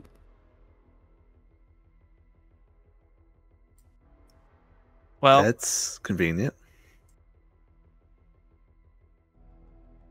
All right. Well, that's good. Yeah. I must have missed that part, but I like the sound of that. Yeah. So you may have your opportunity to, I don't know, take her out on a date. Good clarification. I don't think I'm gonna follow up on that thread anytime soon, but you're right. You know, we'll see. We'll see. I think you have to go out on your date with Graves before I do anything with Melanie. What about your date with Graves? My date with Graves, that'll happen sometime. Sometime. I don't know. I don't know when. I think I left the bar too early last night. I missed something. Yeah, well, I'll work on it. But who knows? I know I said that I'm not the one to ask about flirting tips for Graves, but I mean, maybe he and already have a date scheduled. I don't know. All right. I know when territory has been claimed. Well, you just got to pick up the slack. Oh, we're not on tier standards now? You got to get going. All right. I'm sure Graves likes being fought over, so got to do a little more. So, praising. If that's what you got out of that, yes. Okay.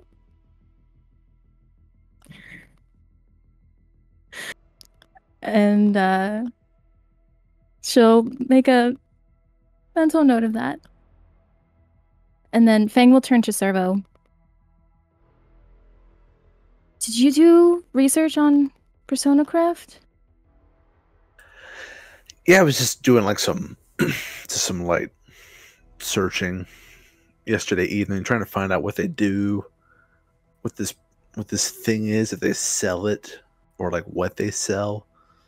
And it's more or less like, I don't know, robotics, and sort of like labor robotics. So nothing good with those deckhead skills. I mean, I wanted to do it sort of like the normie way. I didn't want to like start breaking in somewhere. I was just, like I'm a potential customer trying to find out what they sell. Maybe I could buy it, but it seems very much like, I don't know. I mean, I know we have like AIs and shit around this place, but babysitters. I mean, I don't have kids. I don't know if I ever will, but I don't think I would leave them in the care of a robot. When we saw that apartment, it was fucked up. It was covered in blood. I don't know who did it, but that thing was the only thing alive in there.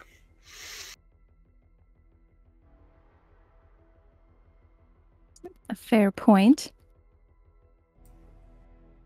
But and then they show up. I find it hard to believe that the robot would damage itself. I agree. I mean, we heard the gunshot too, which I'm assuming went in there. Yeah. So it's just like, I don't know. I've had tech break at my place, and the manufacturer doesn't show up within the hour. Usually, you can't get them on the phone or anything. I I have a theory.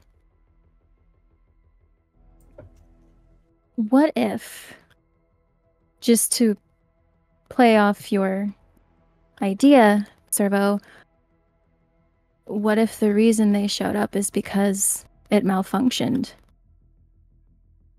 And zeroed the family. Now that may be something, particularly if it's, a robotic humanoid thing. I mean, you never have to worry about your TV coming alive and zeroing you, but if your autonomous humanoid robot goes fucking haywire, then it's not something you would want to get out on the channels, that's for certain. I think you might have something there. Just thought. I don't know. I don't know why else they would want to kill it. Yeah. And not just like deactivate it and take it with them. Like they just shot it. I mean, maybe they were going to do more with it before Melanie interrupted them and killed them, but... Right. Melanie. Yeah. Melanie. Tisk, tisk.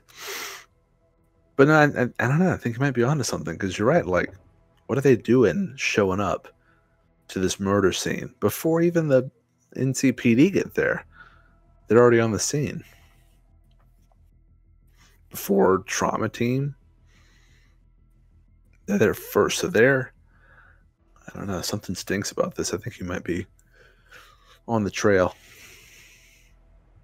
Well, I don't know. Just a thought in the back of my head. So.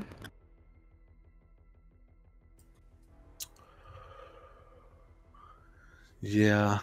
I don't know. I guess for the sure one, I guess I'm kind of curious, like, how they pitch it. Like, here's what this product can do for you. And I don't want to draw attention to ourselves, but I also kind of want to ask, like, what happens if it malfunctions? What assurance do I have? I think those are fair questions to ask, especially. I can't imagine that these bots are cheap. So if you're investing in one of these, I feel like you'd want to know what happens if things go wrong. Yeah, I mean, we saw the apartment. It was pretty well to do. And Melanie looked at us like we did not belong.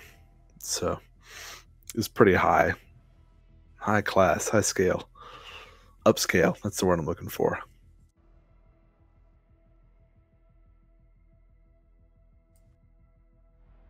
Yeah, I don't know.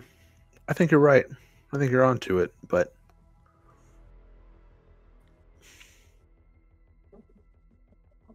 I don't know. Yeah. There was a camera in their apartment, right? I think so. Above table, I don't think I was able to get into it, though, was I? You shot it and destroyed any evidence that was on that camera. Oh, yeah.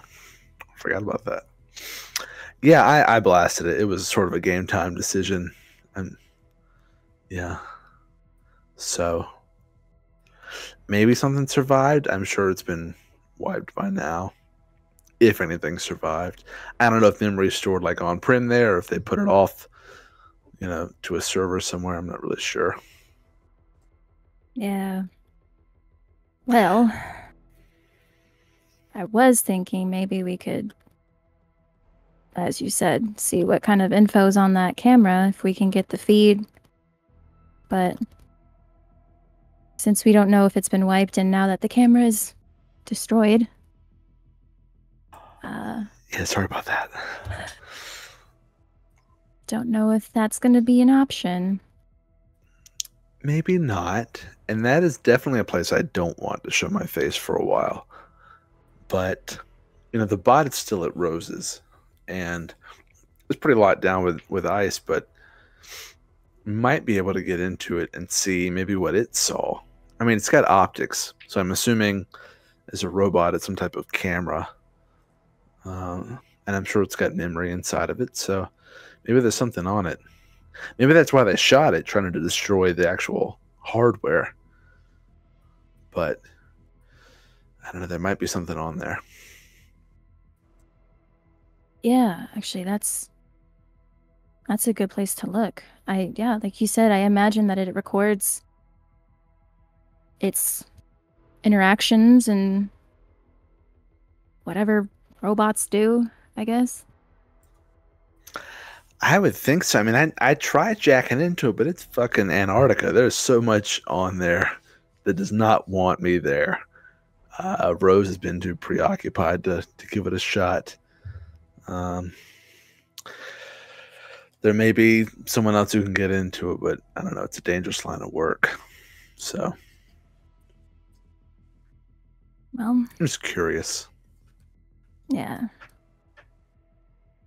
Project for another day, I guess. For now. Yeah. Yeah, back pocket kind of thing. Yeah. She'll turn back. I just assumed that Fang was in the passenger seat, so I don't know what the seating arrangements are. I kind of assumed when y'all two were like doing your conversation, Cerveau was in the middle of the backseat, like looking left and right at each of you as you were sort of shooting shots back and forth. Turn around and face front. Alrighty. And you are able to make your way to the showroom. And as you get to the showroom, this is a nice part of town. You know, this is where the corporations are located in North Watson, north of that original corpo zone. This is where they have all relocated. And you do find a showroom that is full glass on the front and has like this overlay on the glass that shows how much the product is, what the product's name is.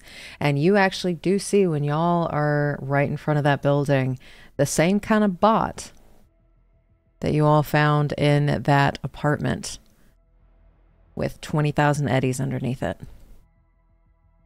Your own personal butler. Shit, there it is. Right out front. 20K. 20E? I don't know. I don't have that kind of scratch anyway. I can't even count that high.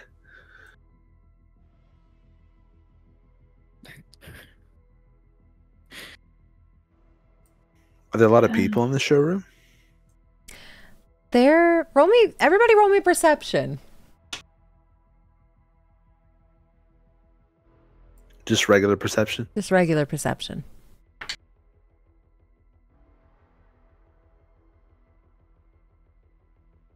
Uh, 16. 14. -1.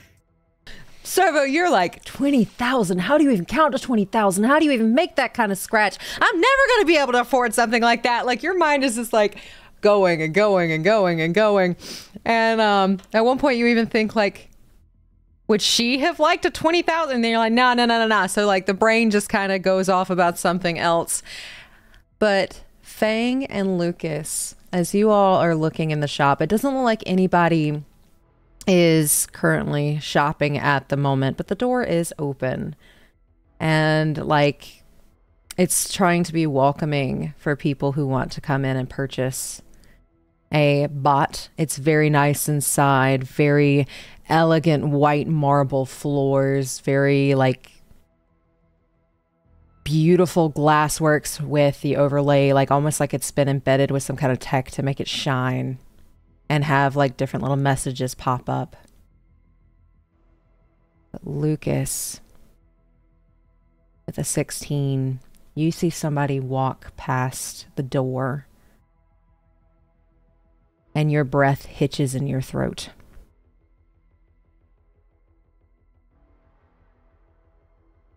As you see this person, and just a memory comes to mind. Do you want to describe what Andra looked like? Oh shit, okay. Oh.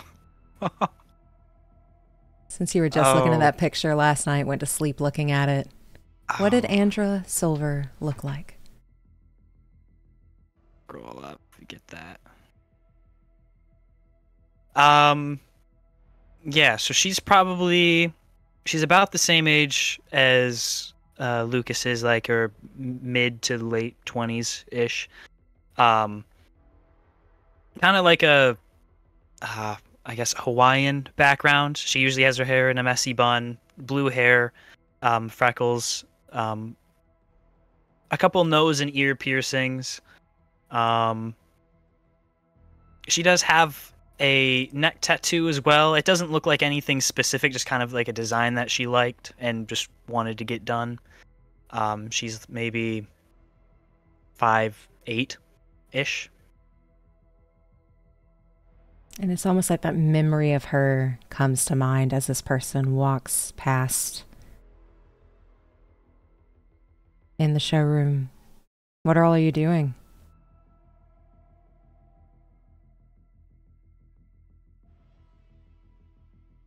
So it's like she's walking by the front door, or she's inside. She is inside, or the person is inside. But it's almost like that quick glimpse is like looking at a ghost. But she is in the showroom.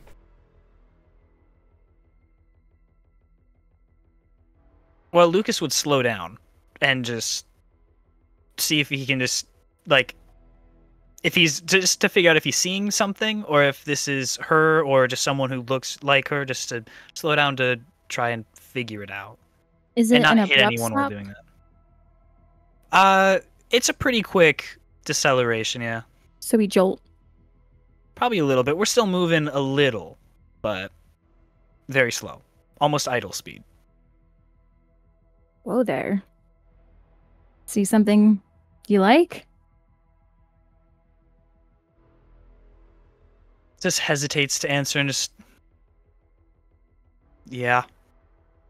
And I guess we'll face forward and just kind of keep going, but still kind of looking over his shoulder if he can see her through one of the back windows that he's driving by. The person that you saw has their back turned, but you see pretty light blue hair. And then you pass the window as you all have gone past the storeroom, the shop room.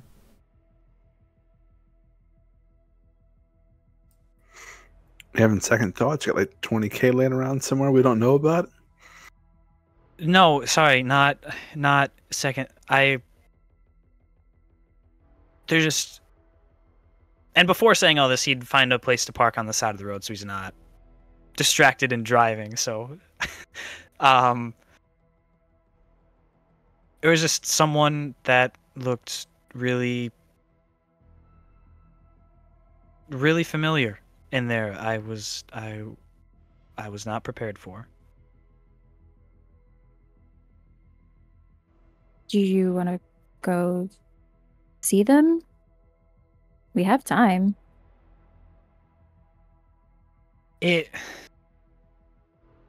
Fang, she looked like Andra.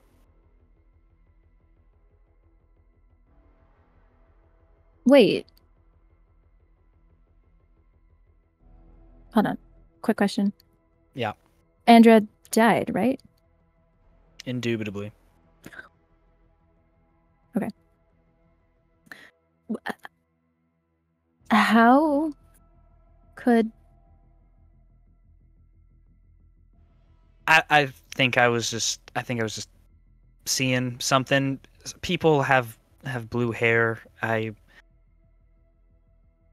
It's just someone who looks similar. I'm sure.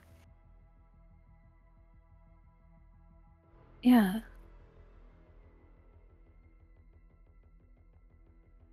But we can, if we feel good, we can. We can go in.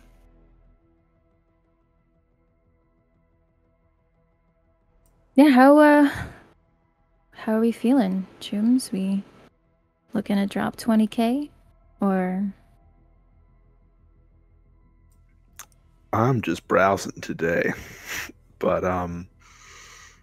this Andra, I don't want to pry like someone you got like a thing with this person, or just friends, or old, coworkers. And Lucas, while Cerveau is asking this question, he'd be looking at him right in the eyes, but then kind of just turn forward just to look out the windshield, just kind of thinking about how much he wants to share.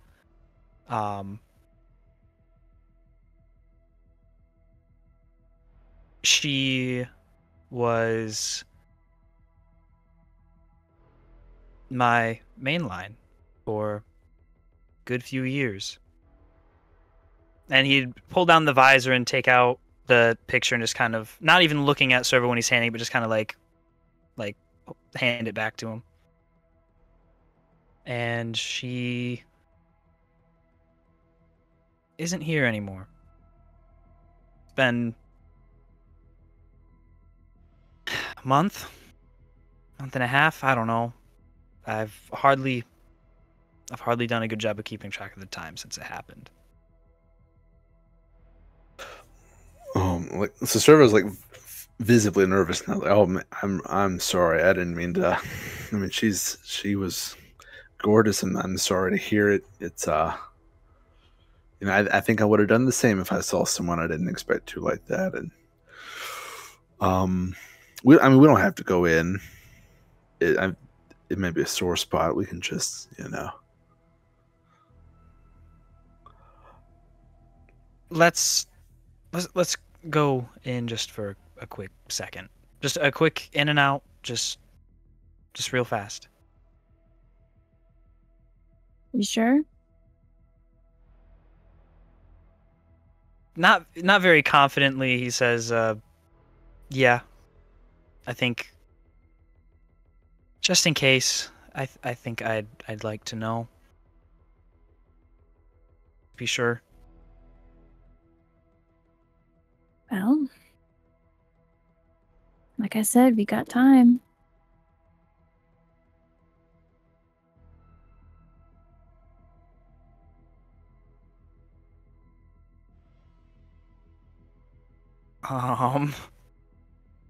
So let's do it. Yeah, if it's okay, yeah, we'll go window shopping a bit. Does the above table, the tech hair upgrade that some of us may or may not have, how does that work? Is that something you're able to change on like the fly? How does that work? This is a color light emitting artificial hair. Hair can optionally be temperature sensitive, motorized to extend or retract, or reactant to hormone changes in the body. So I think you can change it whenever you want to. And it sounds like you can modify length? It sounds like you can modify length, yes. Okay. Yeah, after making the decision just to go in for a quick second, I guess he'd make his hair like a buzz cut sort of length, put on his mirror shades to cover more of his face, and take a step out. You want backup, or you want to do this alone? No, you guys can come along. I think that'd be good. Okay. Fang will step out. Yeah, same. As you all start making your way to the showroom front, door is wide open. You can feel that nice air conditioning coming through the doorway as this nice little breeze hits you, especially on a hot day like today. And you all see a woman standing in there. Her back is to you currently.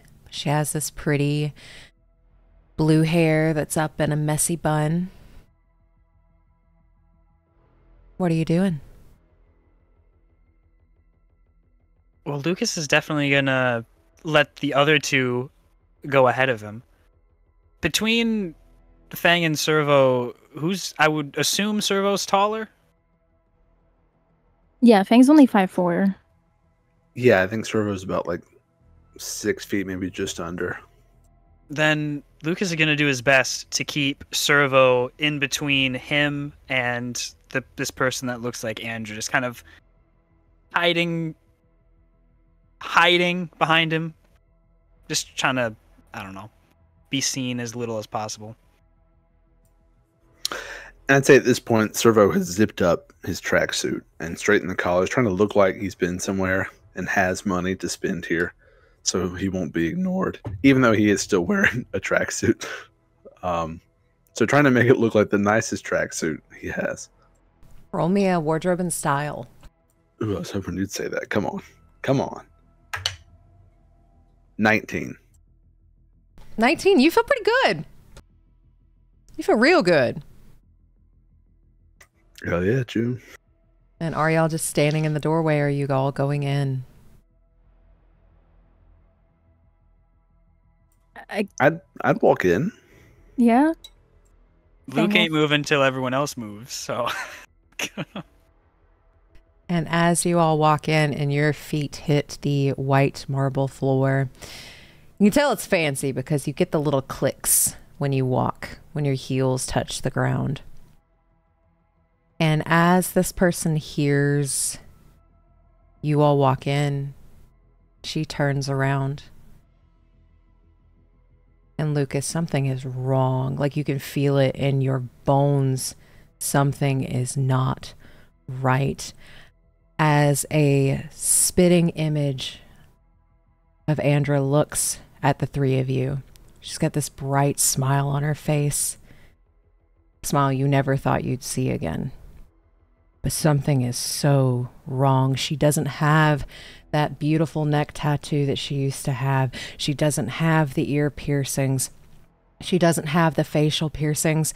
Her hair is just a little too neat. It's in this messy bun, but it's just a little too neat. She's not quite as tanned with the freckles she used to have. Like she's not sun-kissed as she was. As she all looks at you with this big grin. Huh? What can I do for you today? What are we getting? Can I show you any of the robotics? Welcome to Persona Craft. Fang will look to Cerveau. Good morning. We are just browsing around for some of your products that you offer here. We've recently we're moving into a new apartment and lead busy lives. Oh, congratulations. What kind of services are you looking for? So Cervo's going to stick with what he knows and just say, I spend a lot of time, we all spend a lot of time away from the home. And as you know, the housework piles up. You have dishes and tidying and laundry and all of that. And we're looking for some sort of a home care solution like that, housekeeping. Something to keep our place looking its best when we don't have the time to do it ourselves. So am I correct in assuming you're looking for a butler of some sorts? Yeah, butler, maid. I never purchased something like this before. I'm not sure how it works. What would you recommend? Well, I would recommend our B8 model. And she starts to lead you to the model that's in the front of the room. And the one that's actually in the mirror, or not the mirror, the window, that is $20K. And she is currently wearing a black skirt that comes down to her knees. She is wearing high heel black stilettos with the red bottoms. And a black tank top with a pretty little black blazer as she clicks her way to the model that you all saw in the apartment. This is model B8. This is our butler service. I believe this is what would take care of you the best.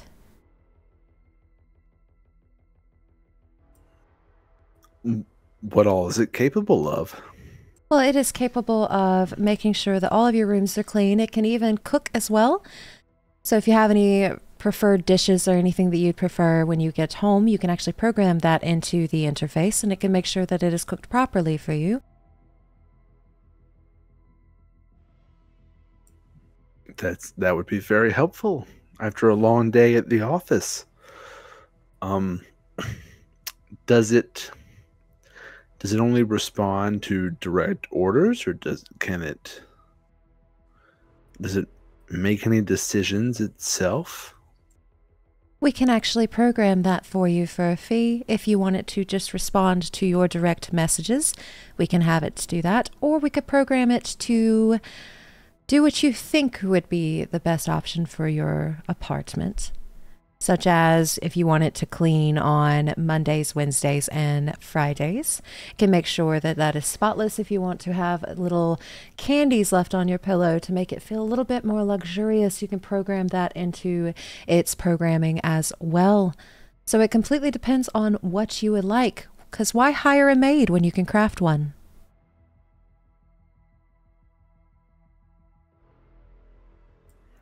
That sounds wonderful. What about support, ongoing support? Are there upgrades, updates available? Would I have to take it back to you? Do you send someone to me if we have an issue, or can you access it remotely?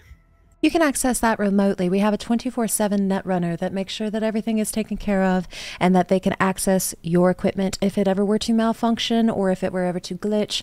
That way you are taken care of with the utmost care.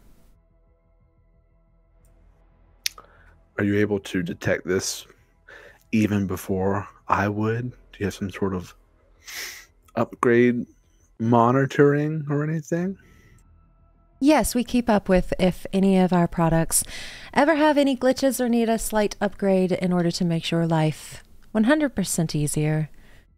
We do have that available.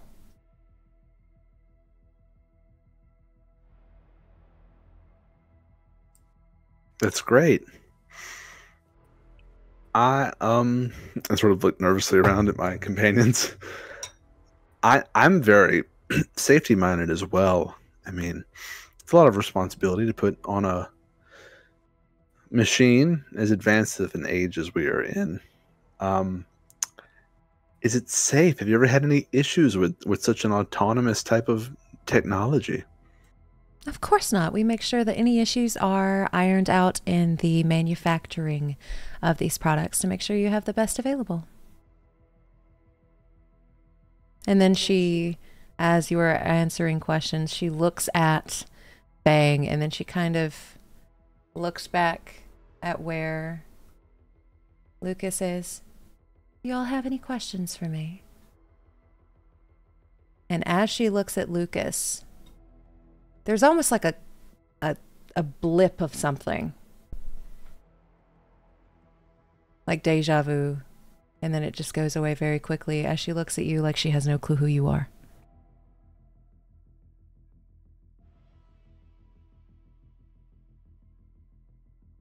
Oh, he'd probably try and stay as stone face as possible and just give a very stoic, very flat, just no. And you, ma'am? Does it need to be charged? Does it just work?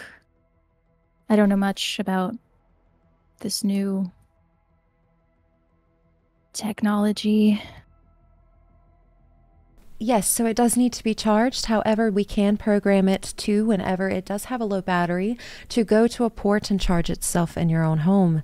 So you never have to worry about any of that, as long as you have Persona Craft.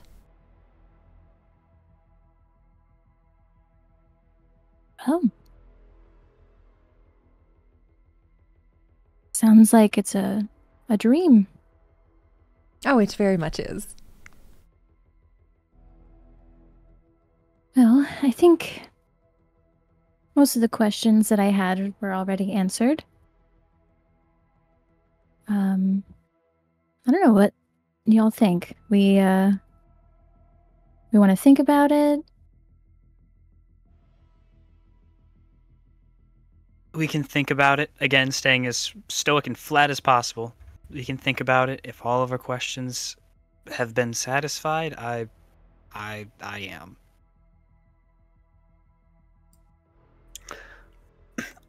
Beyond looking nervous and trying to hide himself, does it look like Lucas is ready to leave?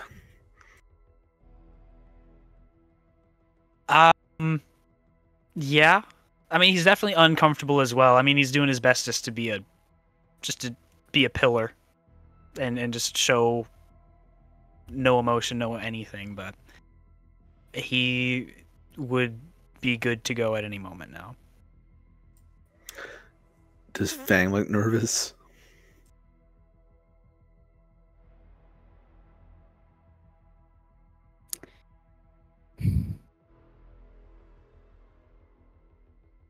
Fang,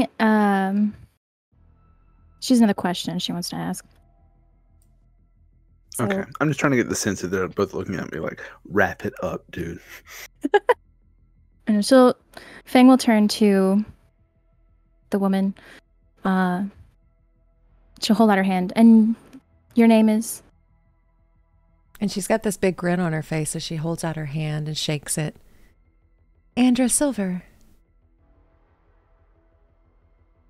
Nice to meet you, Andra. You seem to know a lot about these bots. How long have you been working here? Well, I just recently picked back up about a month ago, but I've actually been in France for the past 3 years. Wow, that's some fancy stuff. Yeah, I wanted to go to school in order to make sure that I could do, the business properly. She'll look around. It's a nice biz. Yeah, they do a very good job here. It's a newer company, right? Yes, so apparently they've been in the early developments for the past about 10 years or so, and have recently come forward and have created marvelous structures for everybody to make everybody's life easier, which I find very wonderful. Yeah, it's definitely, I mean, you're selling me on it, so you're doing a good job. Oh, well, wonderful. And she reaches into like a little pocket in her skirt and she hands you each a business card. Well, if any of you have any more questions, or if we want to go ahead and purchase today, I can go ahead and get us signed up.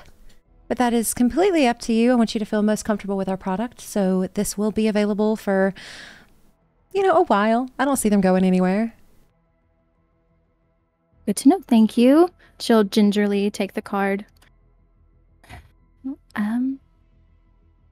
Well, I think maybe we'll think on it, and she'll look around. She'll look up to Cerveau. Yeah, I hate to make such a large purchase on a whim. One more question. Do you offer financing? Of course we offer financing. What kind of financing options are you looking for? I can go get you a brochure if that's what you like. Sure. Also, do many of your customers finance these things, or do they tend to pay outright? We have a mixture of both.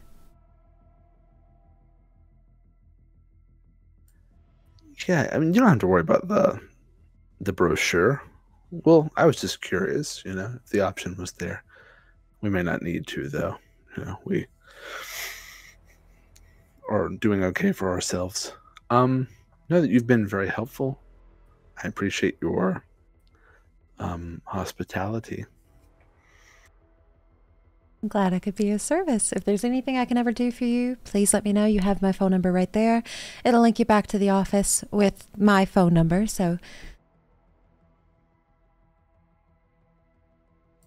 Elba. Great. All right. Well, we'll think on it, and if we make a decision, we will call you up, Andra. Oh, I look forward to it. Right. Yeah, Lucas will reach over. If there's still one more card, he hasn't taken one yet. He's gonna take one from her.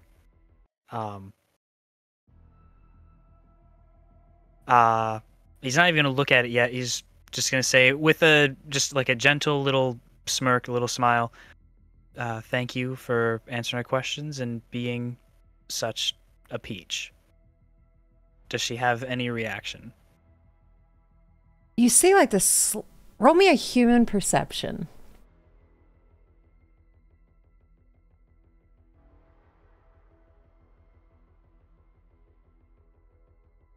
Human perception. 13. 14. 14. 14. With a 14, you get the sense like she's got like this kind of. It's this very genuine little smile. I've never been called Peach before, but I kind of like that. As she gives you like this little smile. Well, feel free to call me anytime.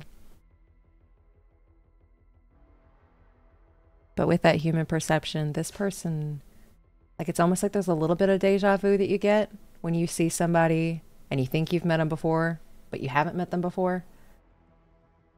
That's the vibe she's giving off. She has no idea who Lucas is.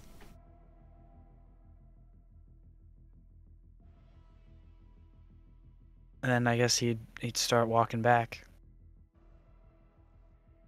Probably be the first one out. Last one to enter, first one out. Fang will just wave and follow Lucas out. Same. Have a wonderful evening. I look forward to your business. As she gives you like this little wave. And do any of you all look back in as you rush out? If she's saying like, "Bye, thanks for coming" and whatnot, probably just give a quick glance. Just to give a little wave back. I don't think Fang would. I don't think Cerveau would either. He's nervous. As you are leaving and as Lucas gives a little wave back and you all head through the door and out the door back to the combi. When she thinks y'all are out of sight, Lucas, since you kind of look back, she takes like this like almost like an introvert that has to talk. Like the okay. And then like does a little like pepping herself up. I did good. And then goes back to her seat.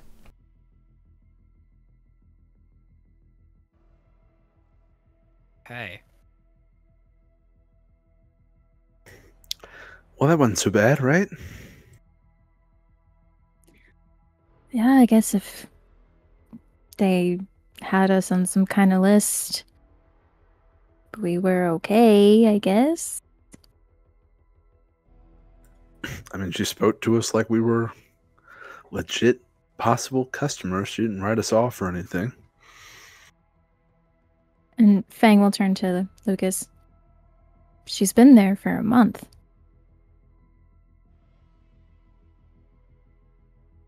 Not responding to what Fang said just yet. On the card, is it Andra's same number or is it a different number? It is a different number. Okay. It specifically is like the area code and like the beginning of whatever that local number is at the beginning of a phone number for this section specifically. And you get the sense this is her exec phone number. Would Lucas be familiar with her previous exec phone number, or is that diving too far into things? So Andra never spoke of what her exec life was, but she quit. She made sure she was out and was following the lifestyle that you led and had no desire of going back. Gotcha. Yeah, and then still looking at the card, but responding to Fang. Yeah, it's been about that long. I, and he's just at a loss for words right now. Just still looking at the business card, like I was right there. I held her as she passed. This I don't get it. Yeah, she looked just like her.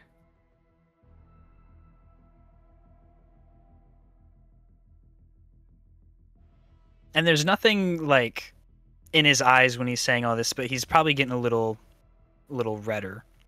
Just skin tones giving him away a little bit.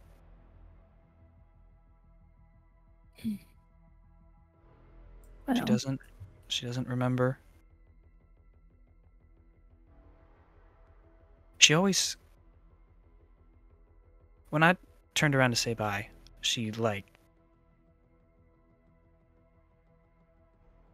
I've seen her do that before. Like, she's never been a people person. She's always had to work herself up to talking to people. The way she acted seemed so much like her, but there's just so much off. I feel free to decline to answer, but how did she die? Or were you there? Did you see it? I was there. It was pretty quick. It's a pretty quick sequence of events from when Laz went to when Andra did. Andra happened when my family was trying to get payback for my brother. And she did not want me to go. I was stubborn, and I said, I'll be fine, that I had to do this. And I meant that. I very much felt like I had to. I wanted to. And I would not listen to any of her reason. And she was very good at being stubborn back. And she invited herself. She said, if I'm going, then she's going. And I tried to talk her out of it, but it's one of my many failures in life, talking her out of things when she has her mind made up. She was there in that fight, trying to strike back. We got separated. I don't know what actually happened, but I found her after. So, what happened to her body then? We took him back, as we usually do if we're able to, and buried her somewhere out in the land somewhere. I know where. I've stopped there plenty of times. It never seemed to be disturbed. Well, we have time. We could go see if she's still there. I know this is fresh still, and I don't want to cross any of your boundaries.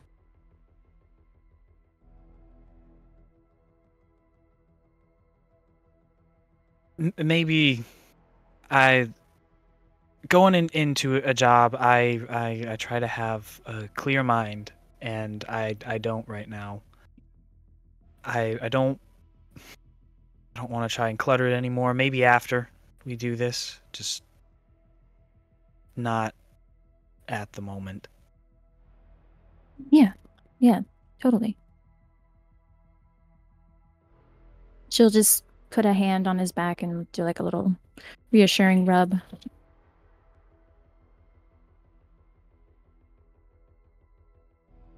And he'll take the business card of hers and put it by the photo on the visor, rubber banded with everything else. Got it. And after that, where are we going?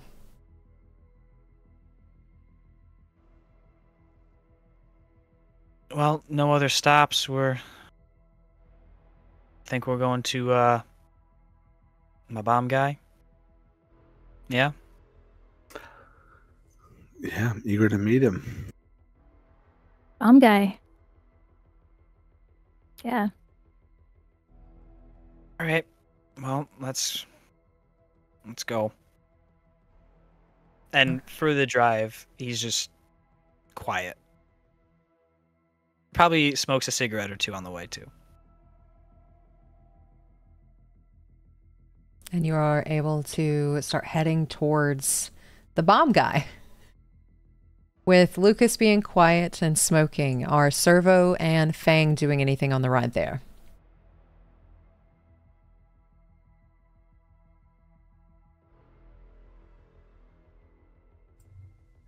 I feel like maybe it would depend a little bit on Fang. Fang withstanding, I'd probably read the room from Lucas, and if he's just silent and staring out the window and smoking a long drag off a cigarette, I'd probably just sit there with my hands clasped and trying to be a good boy. Fang, she can read Lucas. I assume, well, is Lucas giving off the I don't really want to talk type of energy? He'd talk. He's just quiet because he's just reeling over everything right now. So Okay, so it's more like he's deep in thought. yeah. Okay.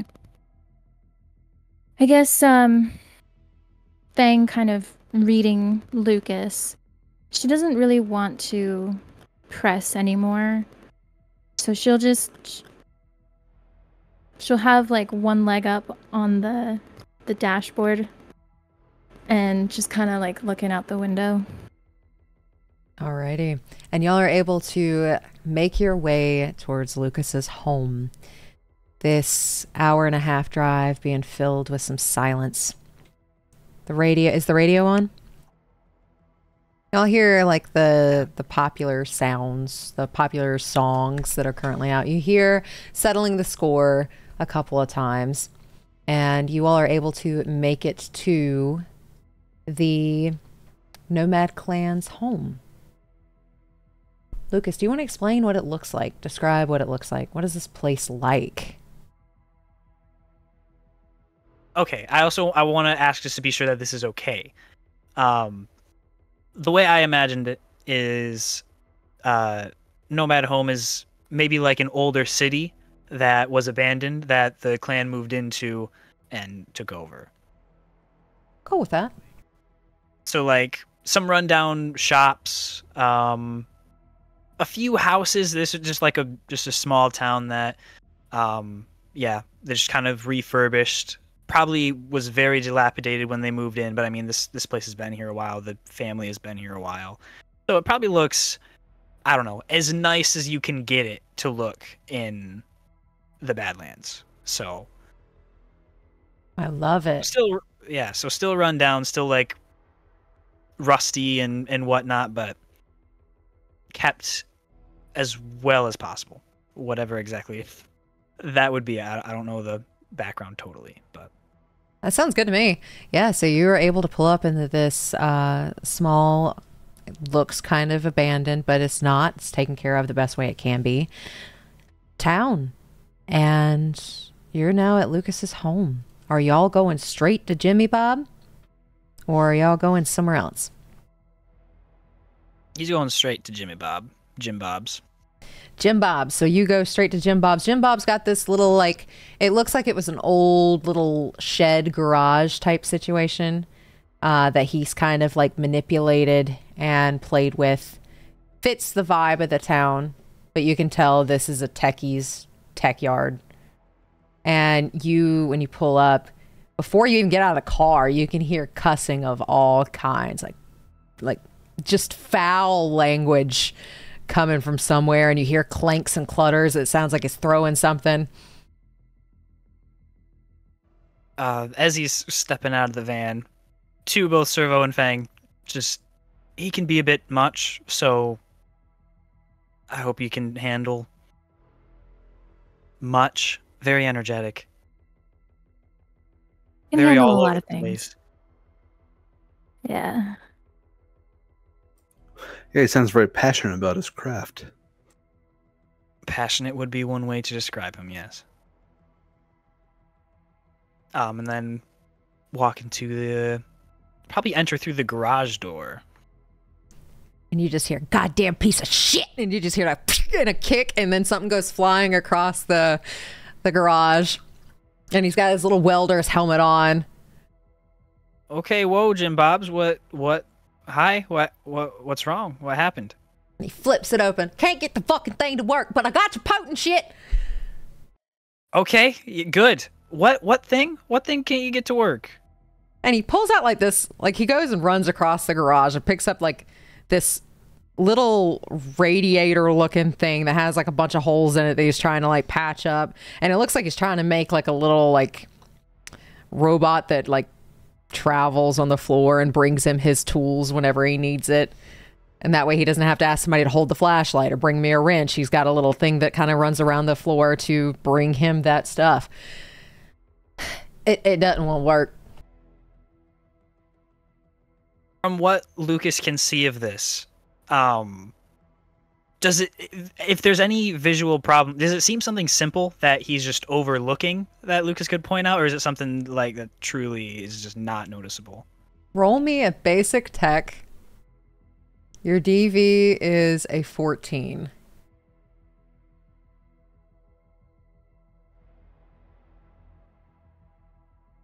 Basic tech. Oh man, 12.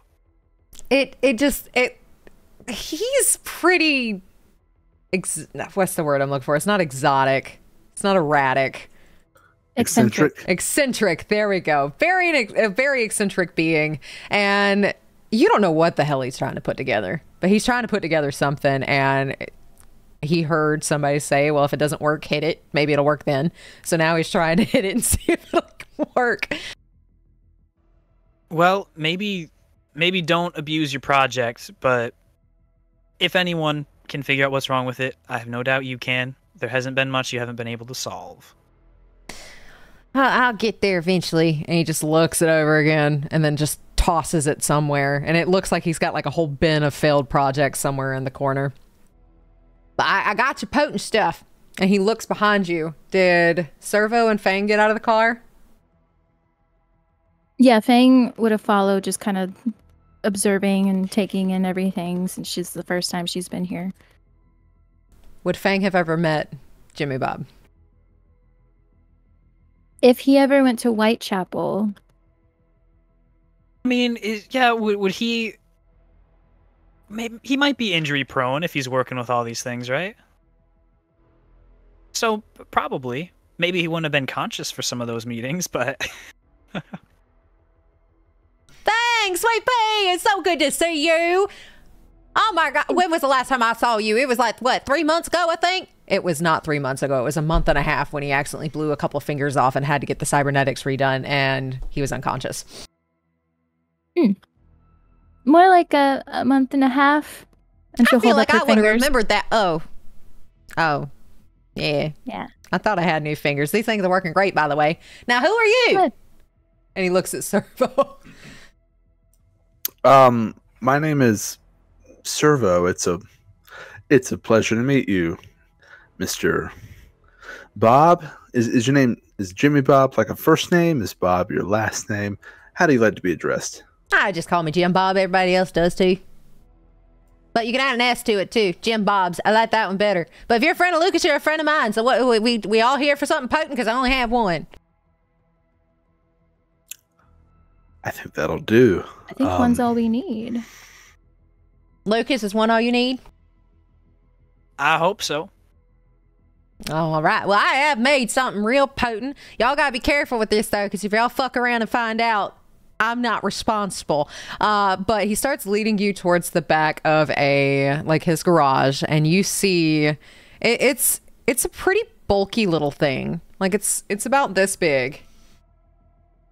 But it's sitting very delicately, and like he's cleared off the sides of the area for you, so that way nothing is like anywhere near it.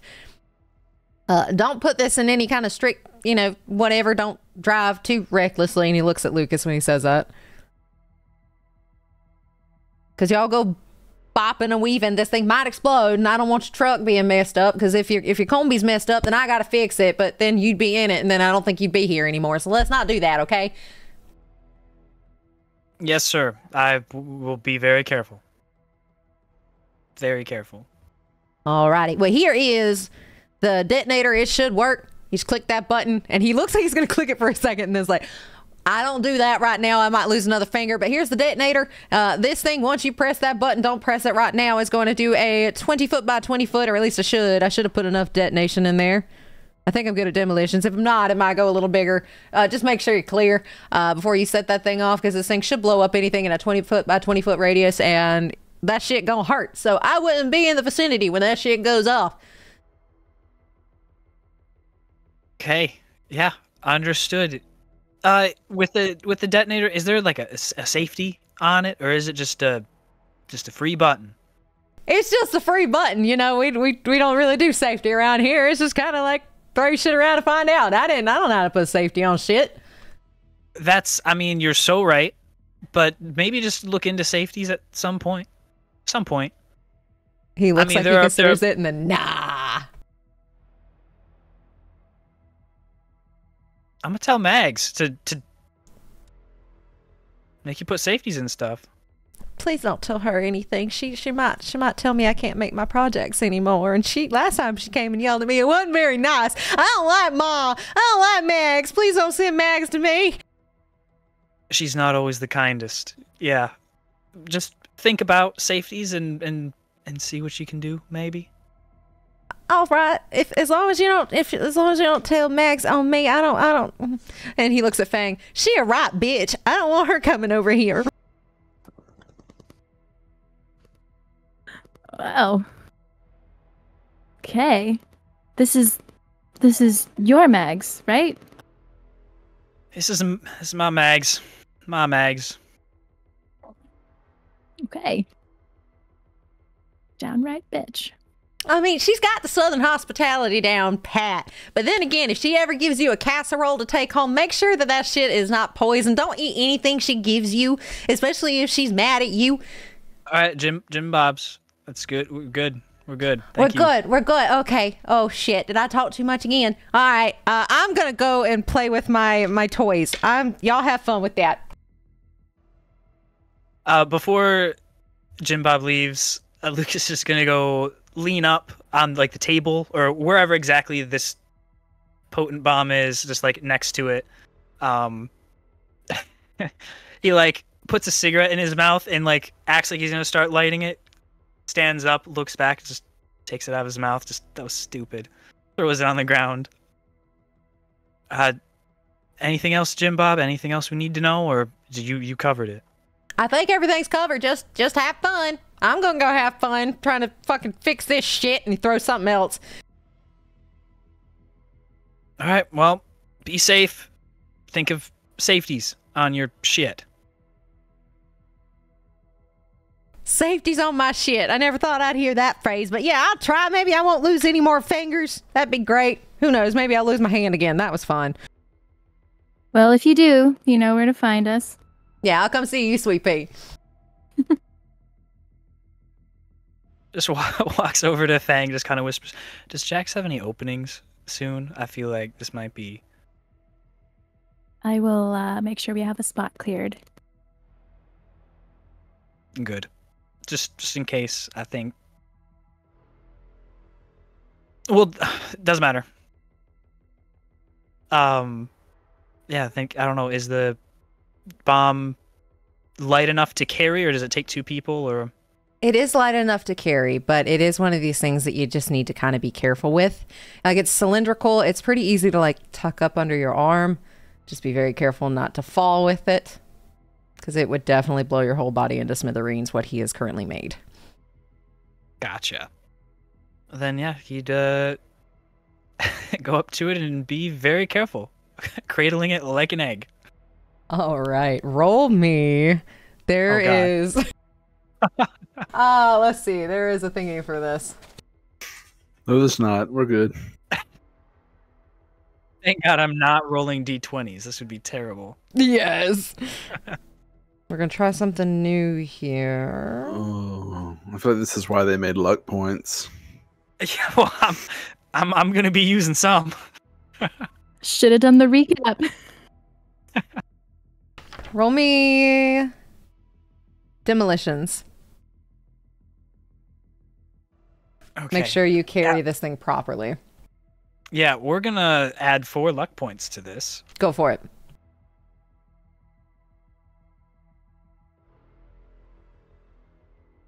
That's not a good reaction. Please don't tell me your crit failed.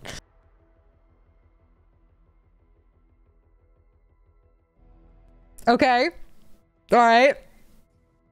Maybe you'll roll another one. Okay. If it is another one, this is a good thing. It is not. It's an 8. Oh no. 4. Oh god. Got a total of oh god. 2. With a big bad potent explosive. And everybody is in the room with this giant explosive. You hear this little on it. But nothing happens. And you hear Jim Bob's come back in. Yo, I told you not to fuck around with that. That didn't sound good. Did we all hear the click? Yeah, you all hear the little... Cerveau just bolts. He just starts running as fast as he can out into the desert. Did you trigger it? Do we need to go? Is it like a timed thing? Oh, just let me look it over. And he starts looking it over. Okay. For a 19. And he fiddles with some of it. And kind of like pulls a little piece out. All right. It should be good for now. Lucas, you know better than this. You know, I can blow off my hands. You can't. Well, I would have to replace my entire body if this thing went off. This was... Oh, fuck today. Yite? Just,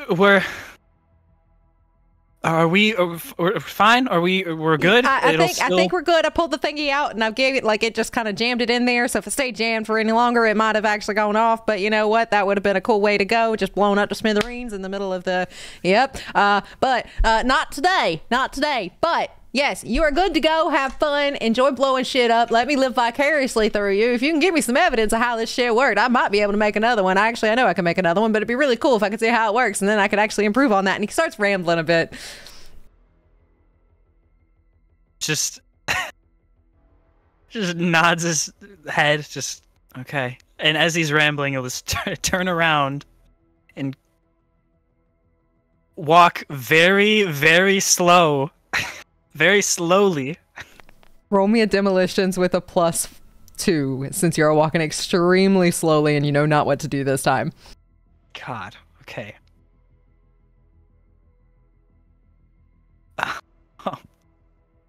Oh, Jesus. Okay. 12. With a 12, yeah, you're able to walk it to the combi just fine. Nothing's clicking, nothing's buzzing. And he's still talking.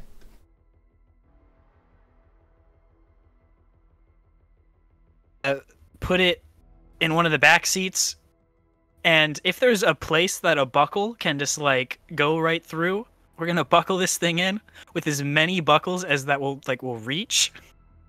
You're able to get it secured into the combi with all the little seat belts and little fasteners that you have. Cerveau won't have a seat in the back now, but you've got it really buckled in.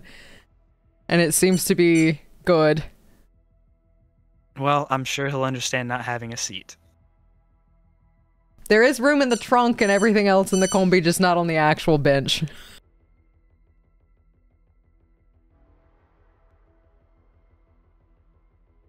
And Jim Bob's is still going. And then eventually he notices you're not there. Well, I mean, that was good talk. That was great. But if you need to, like, since it's been a day. Yeah, it's been a day. I have some, it's not scotch, it's the cheap shit, but I got some in the back if you, like, need to just come take a load off and have something to drink. I don't know. It's probably not as good as what Night City has to offer, but and he starts rambling. Just Jimmy Bob, man, just give me all of it. You want it now? Oh, just give me all of it now. I thought you were gonna come hang out with me for a while, but I mean that's fine too. And he goes and gets these bottles, and he gives them over to you. You got 2 bottles of like piss poor liquor, but it's there. I promise. I'll stop by sometime. We'll spend some time. Just sometime, okay? All right. Well, we do miss you. I'll do better to stick around, to be around a little more often when I'm not fucking blowing myself up or whatever. Well, don't do that. And let's get back in the car. Bye, Sweet Pea. I'll see you later. Bye, Jim Bob. Bye, new friend. Server's about 50 yards away, like bent That's over right, he ran over. with his hands on his knees, panting and just looking back at everyone. You ain't gonna explode. Everything's fine. Yeah, all right, okay. Just drive over to where Cerveau is. You don't have a seat now, but we're good. We're all set. Yeah, this thing got a trunk or a cargo place or something. Well, I was thinking you could just sit on the floor right next to it, maybe even hold it in place. I mean, I buckled it in about 70 times, but I could walk. I mean, how far away is this place we're going? I think it's best to be extra safe. Just there's space on the floor. Okay. Yeah. I met you 2 days ago. I trust you completely with my life. I will sit on the floor of your vehicle that has been a bit of a bumpy ride next to a jerry-rigged explosive device. Well, you're You going lose to a be... hand, I'll sew it back on. Yeah, she's here, and you can hold it right in place. It's not helping. I will do it though, because I'm all about the job. This is what it takes. Do you want to switch? I think if it goes off, it doesn't matter where I'm sitting in this vehicle. So when I think about it that way, yeah, I'll just sit on the floor. Maybe I can roll under the seat or something. And I'll go lay across the back seat floor. And Cerveau's, he'd be like coffin style. Like he's got his arms like up here. And he's sweating bullets. I'd call up to the front like, I'm not in a hurry. Take your time. Drive slow. Take the paved roads. We're driving very slow. Driving very slow. So and when you're driving very slow, it's probably going to take you about 2 hours to get there instead of 1, but y'all are still way ahead of schedule. And you all are able to start making your way towards where that little ping was, and when y'all put that little data shard in earlier. And as you all are heading that way, driving extremely slow, is there any conversations you all would like to have in the car, or do we want to jump straight there?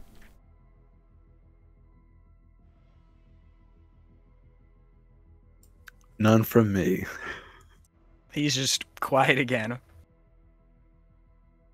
No, I think Fang's good. We're all just staring straight ahead like, Y'all look so traumatized! Oh my god! This is like when you almost get in an accident in real life, and then you turn off the music and you just drive the rest of your way. yep. And y'all are paranoid driving these 2 hours. The radio is off. Y'all are just sitting there breathing very as you all are making your way towards where that ping was. And these roads are not gentle. They are kind of rocky and bumpy as you all are in the Badlands, and it's not very well taken care of out here. You all see the desert passing as you all continue down this road. And you start to see the rocky bits start to show up, like the alcoves of one of the mountains that are nearby. You all pass the wind turbines that are all out here trying to collect any kind of energy for the power grid that they can find. You see some of Biotechnica's fields out here as well.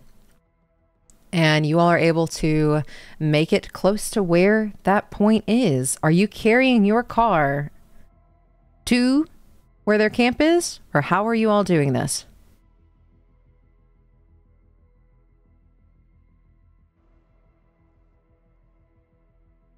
So we are close to the ping. Yes, where their camp is. What does the landscape look like? Are there like smaller hills and things that we could like park behind? There are some cacti. There aren't necessarily hills on this side. Y'all see a couple of little dunes and things like that, and maybe like a few hills, but nothing specifically to really hide this combi well. But you all do see in the background where that just cliff is coming up. Very jagged.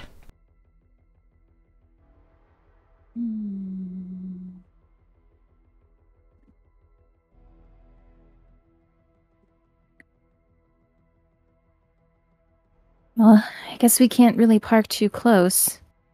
Doesn't really look like there's anywhere we can hide this car. Yeah. I agree with not parking too close. We'll have to carry this contraption a little ways.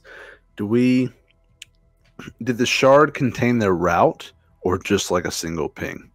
It just contained a single ping, and like this is the ping that they are leaving from at 2 a.m. How close is the first intersection that you would reach if you're following from their little cove to wherever their destination is? So maybe a mile for the intersection. These are pretty straight roads, so it might be about a mile for that intersection.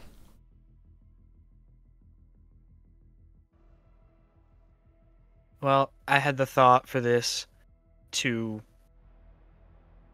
try and hit them when they're out on the road, hopefully, ideally far enough away from their camp, far enough away from the city, reduce risk of reinforcements coming anytime soon. Just try to hit them in the dead of nowhere.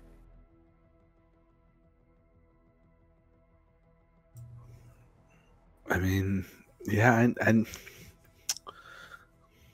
I guess it's either that or at their camp, but maybe they'll hitting them at home seems like they'll be better prepared.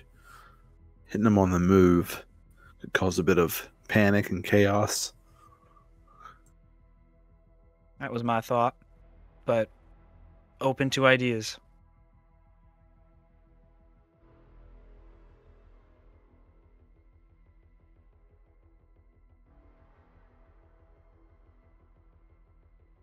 If we were to hit them on the road, how would we get them to stop?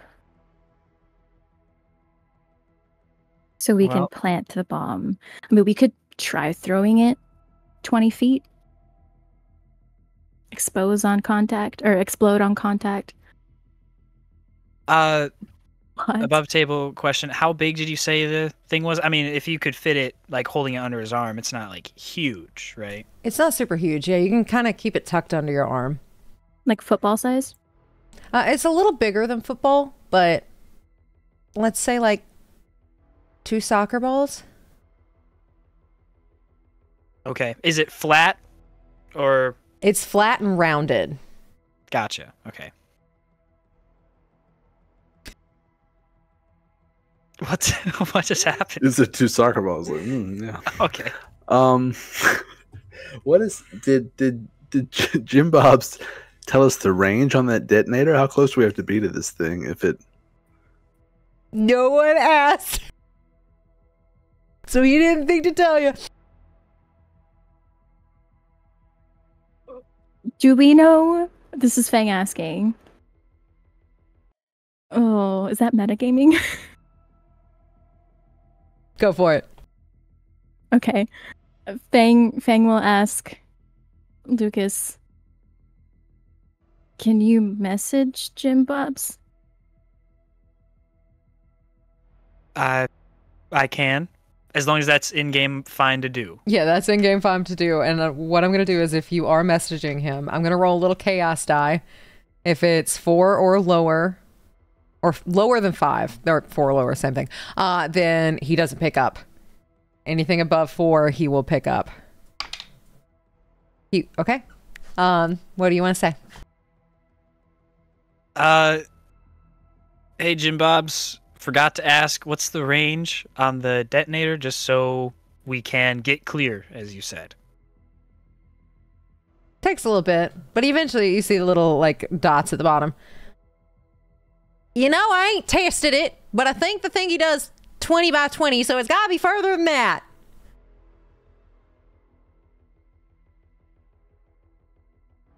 Looking at his business agent then, Jim Bob doesn't know. He has not a clue. Cream. Yeah, this is great. I mean, he's not stupid, right? Right? I mean, surely there's the range is okay. Right? Kind of going on what you're saying here. I met him today.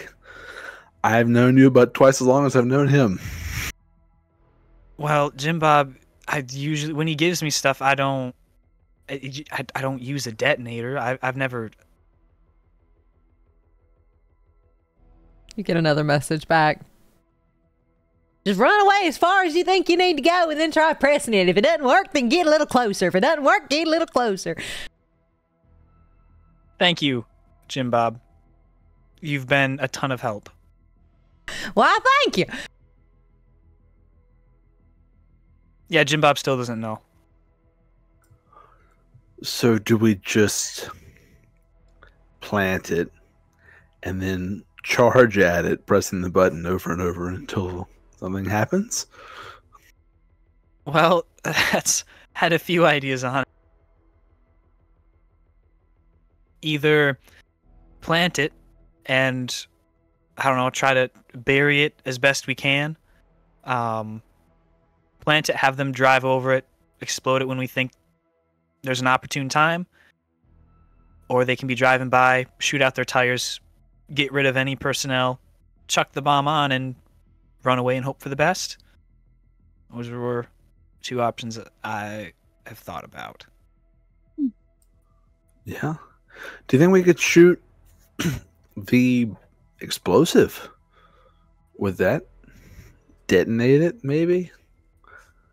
That would probably work we can't too. Test it, but I would imagine if simply dropping it would do the trick, then I'm sure shooting it would do the trick. That's a good point. Yeah. I don't know what made me think of this, but perhaps we could set up a ruse. You guys hide, and I stand with the hood open of your car, and you just take something out of the thing that is very easy to fix that makes the car not start, and I look like a helpless woman on the road at 2 in the morning not knowing how to fix her car, and maybe they'll stop and help. And then, as they're busy helping, perhaps one of you can sneak around, plant it, then as they drive away,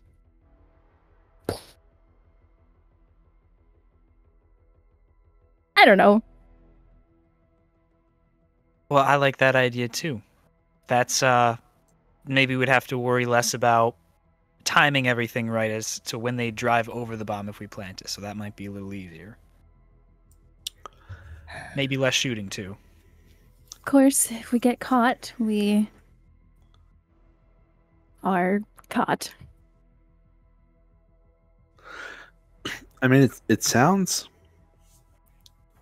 I think it would get them to stop. From what I know about, no offense, Lucas, from what I know about many nomads, they may not be the most model citizens if they come across stranded strangers in the Badlands here. I know you can take care of yourself and everything, but it kind of puts you out there. But you're comfortable with that approach? I can try. I mean, we won't that's let what we anything wanna happen do. to you. But again, we can surreptitiously, I learned that word recently, place the bomb on the road and hope they drive over it. That's not a bad idea. Or shoot at the tires, but I don't know. We have options. I'm fine with all of them, I guess. Well, there's an intersection that's just about a mile down the road, and it's basically a straight shot. Unless they want to go out, take some off-roading route, we can meet them right at that intersection. I would feel pretty confident they would at least guaranteed be driving over that stretch of road. Yeah, that sounds very surreptitious. Surreptitious. Oh. Surreptitious. Okay. I don't know that word. I learned that one today, too. You all can roll me a tactics check. A surreptitious check? Tactics? Where's tactics?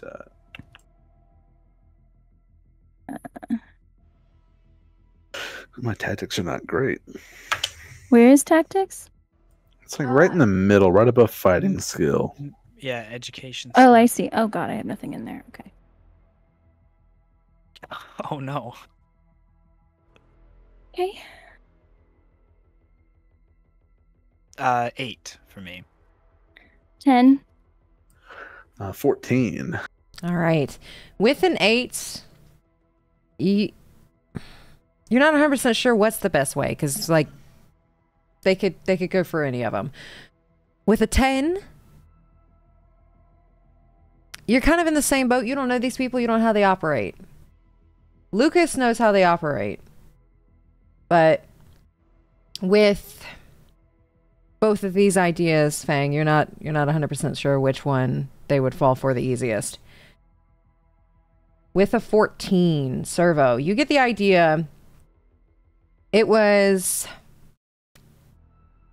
mentioned earlier in the room that the people transporting this will transport just about anything. They don't care what it is. Might not want to put all of your eggs in one basket of being on the side of the road, because if they're smuggling, they may not stop, or they may stop and try to rob you for everything you're worth.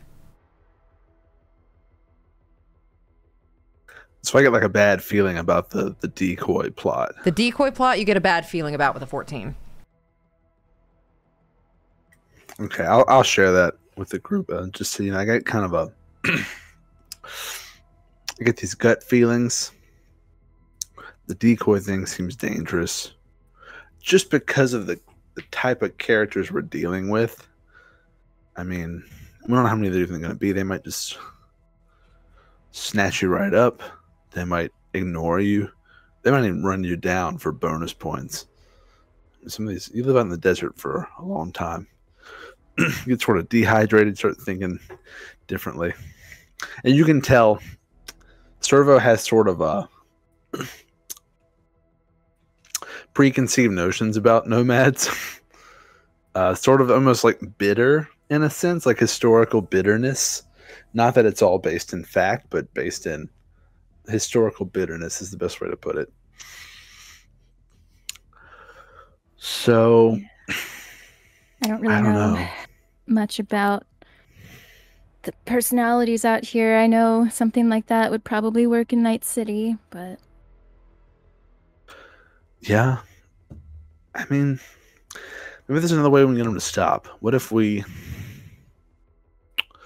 I don't know. What all do we have? Are there any road signs on the edge of these roads? Have we passed an intersection that has, like, street lamps, traffic light posts, or anything like that? Out here, no traffic light posts, but you do get like the light lamps, light posts, but no traffic lights. Or there's a few stop signs and things like that.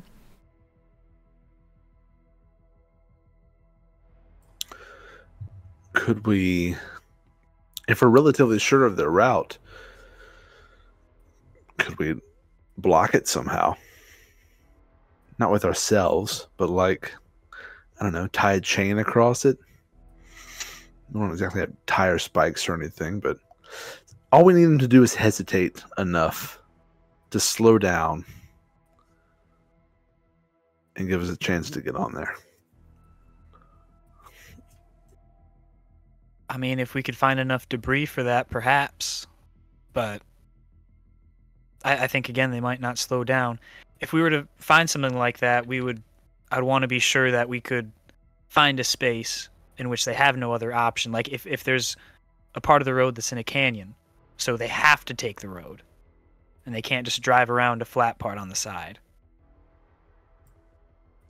That's true. Yeah, it doesn't make much sense to block the road if they can just sort of detour around it. We could sort of bottleneck them somehow. Was there any bottleneck within that mile? There is no bottleneck on that mile. It's slightly hilly, but it's not so bad that like you couldn't just take your car and off-road it. A lot of people have fun out here off-roading their vehicles and desert surfing type thing.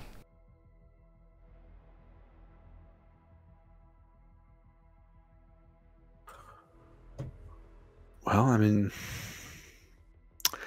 could we get close enough to their camp to sort of do a little recon?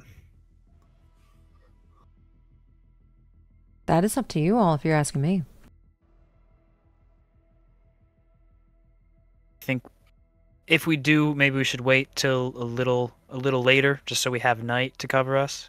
Because it's still probably what, like 2 p.m. or something.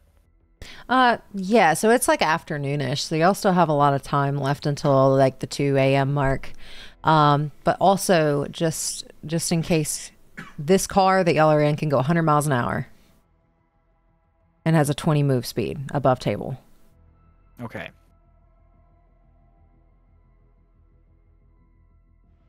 So I'm all right with that. Maybe just in the dark though, we can maybe park a little further away just in case and sneak up, take a look once the sun goes down. Yeah, because if there's only a few of them, maybe we do hit them in the camp. I guess it depends on what we're up against. I guess it would be good to know. Fang, thoughts? yeah, I think seeing how many they have, what the actual car looks like. Is it a van? Is it a armored truck? I don't know. Do people have that out here? I wouldn't say they're common, but they're not uncommon. These bastards very easily could, though. Yeah. So maybe some recon is in order.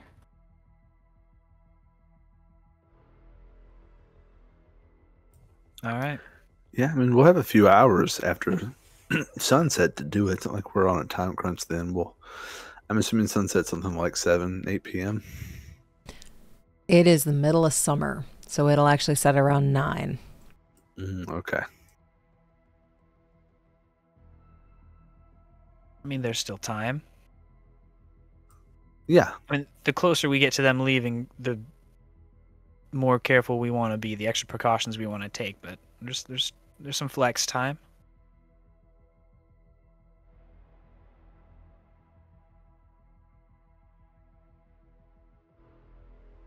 Alrighty, is that what we're doing? That's my vote. Yeah. Yeah.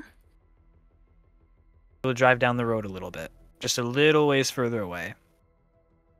All right, y'all are able to get yourself situated a little further away, and you're able to wait until the sun starts to drop. You all are about a mile away from where the camp is right now. Because again, it's a little hilly, but there's still like some stretch that you can see in this desert.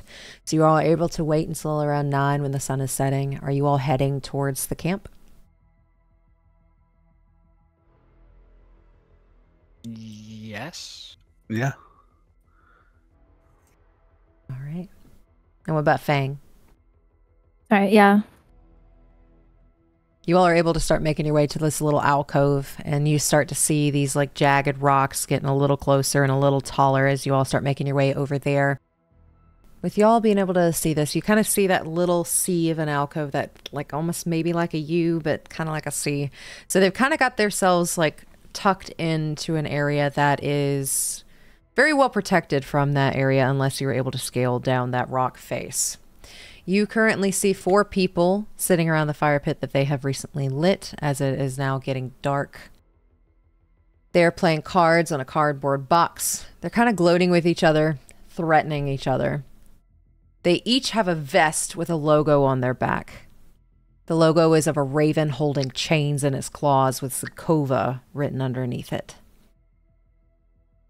These people are chromed up, and their outfits include some really serious heat from what you can see. I need you all to roll me a stealth check to see if they are going to be able to notice you as you come up.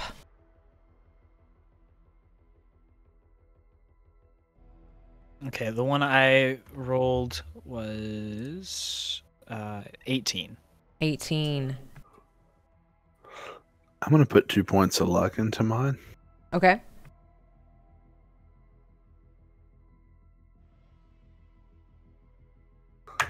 I'm also going to put 3 points in there.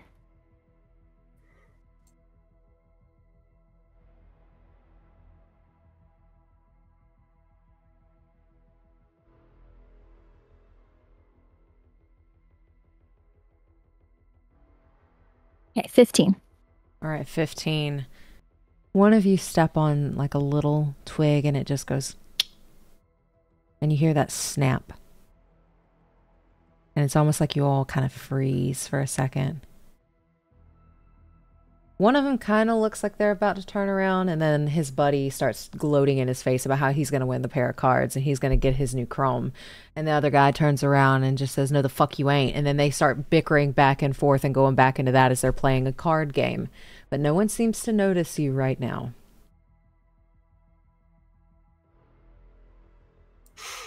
Do we see that vehicle on the map?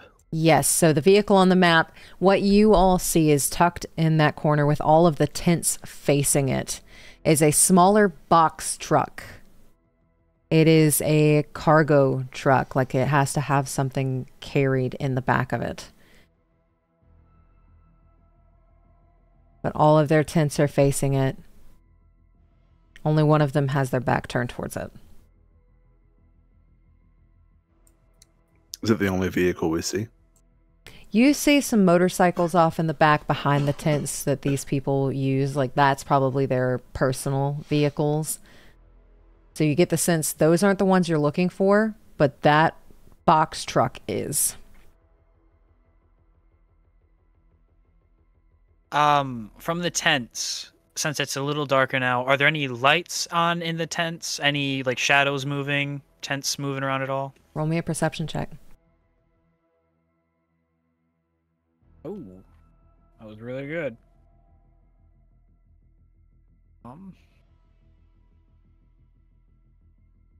12, 15, 19. With a 19, you can see lights on in this one and in this one.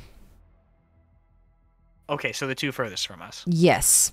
And you can see the silhouette, the body of a person in each of those. So you know there's at least 6 people here. Gotcha.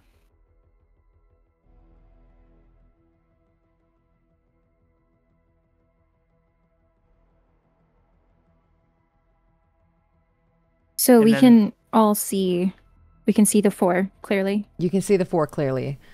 Lucas sees the extra 2. And Okay. he would point those out Then you all know that. whenever he would see it. Okay, well, 6 on 3.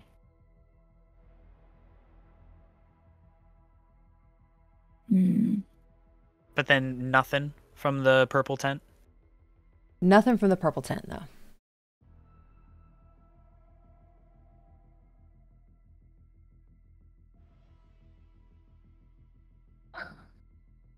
Well, what do we think? And I'm sorry, I might have missed part of the description on the truck. The truck isn't like super armored, is it? It's just kind of... It looks like a small box truck, kind of like a Okay. moving vehicle, That's but right. it doesn't look armored. Gotcha.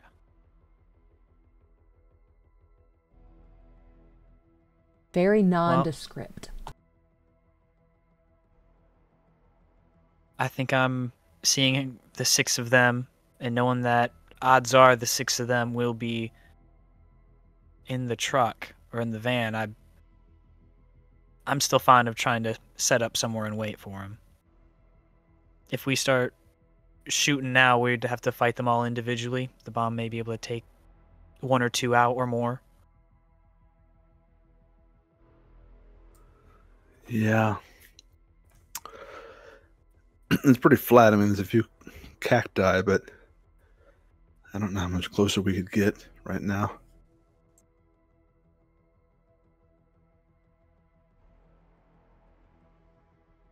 Yeah, at least on the truck, they'll all be clustered together.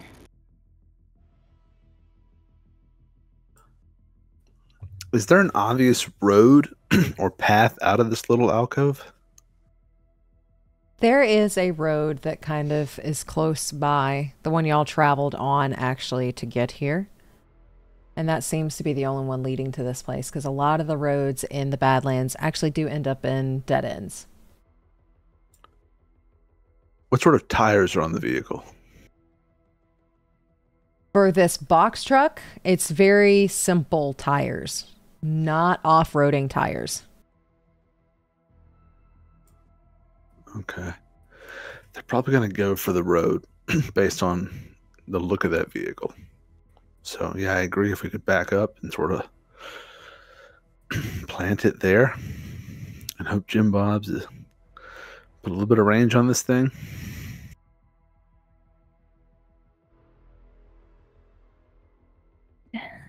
So planted on the road?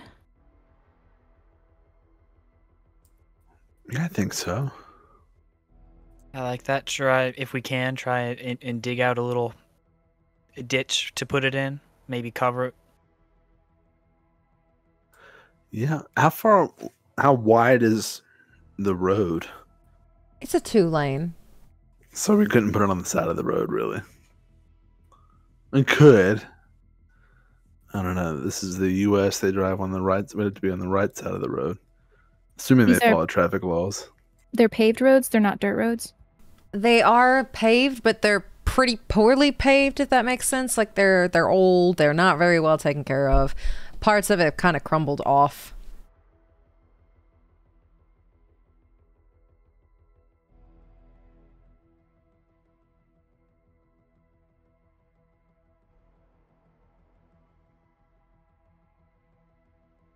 Yeah, I like the planning. Are there any tumbleweed around? Roll perception.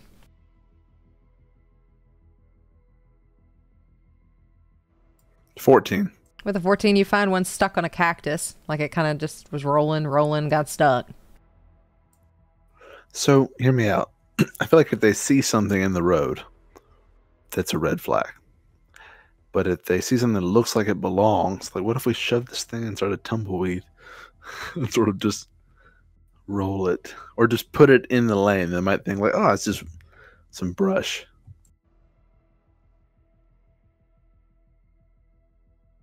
Okay. Because either way, if they try to go around it, they're still within range. Yeah. I think that works. Just trying to be as inconspicuous as possible. Yeah, I feel like that's the name of the game, because like if Biotechnica got these guys to run this, then they have to expect they're going to be looking out for people who don't want them to do this. And they know this transport, the Psychova transport, they know they're not in friendly territory, so they're going to be on alert. Yeah. I mean, they got 6 guys to do one truck, so they are at least prepping for something. Absolutely. So, I mean, unless we see a pothole that's deep enough for this thing, then something to make it look harmless. I think I'm in for that.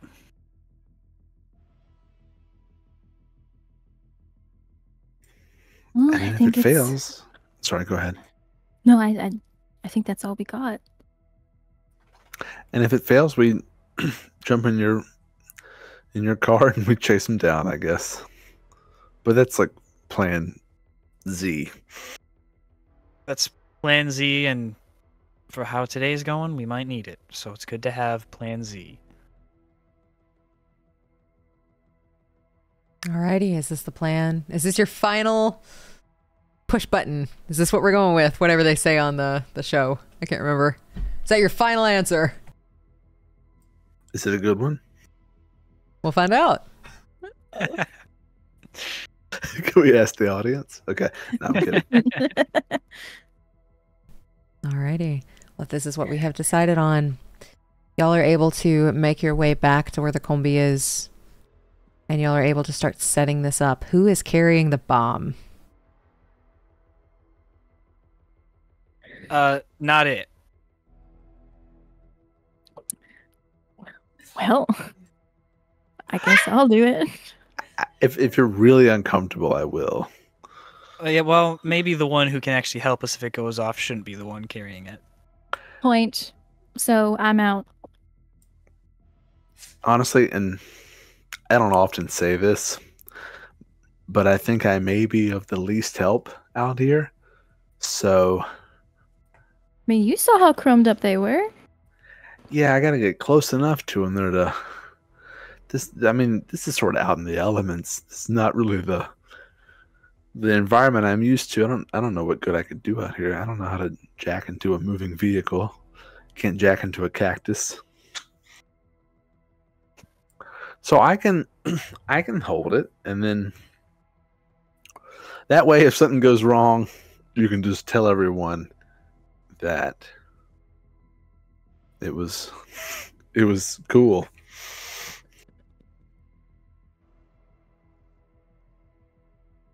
All right. Sounds good to me. I don't want to be the one carrying it again. I messed up the last time. All right. Well, good luck, Cerveau. I'm going to take my track top off and wrap it around this thing like swaddling clothes.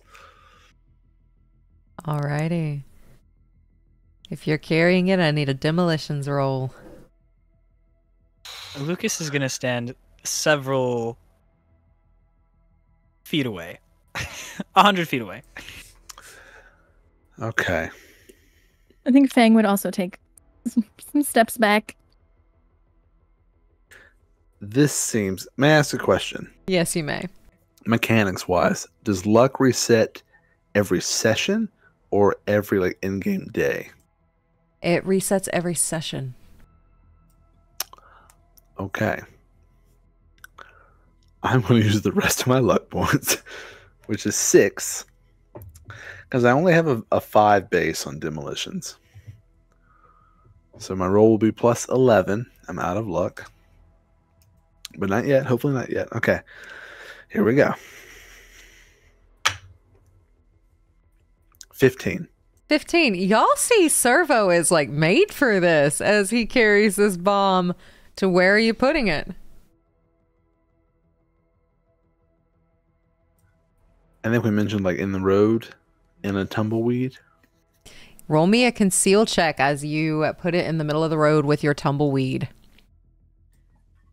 Conceal, reveal object. Would that be it? Yes. Okay. 10.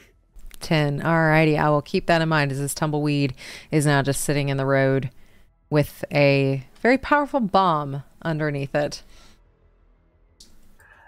I'd like to put it like on the middle line too, not blocking a lane. Not blocking a lane. Okay, you got it. And with that, you now have your bomb set. What are you all doing now? Just from 100 feet away. Good job, Cerveau. Never doubted you. You had it handled the whole time. I hope it holds. Is there like an outcropping that like the vehicle's parked behind, or somewhere we can like hide off the side of the road? It's hilly out here, but not hilly enough to hide the combi. You, as people, you probably could. But if you want to stay in the combi, you could probably pull off-road. There's nowhere to park behind off-road.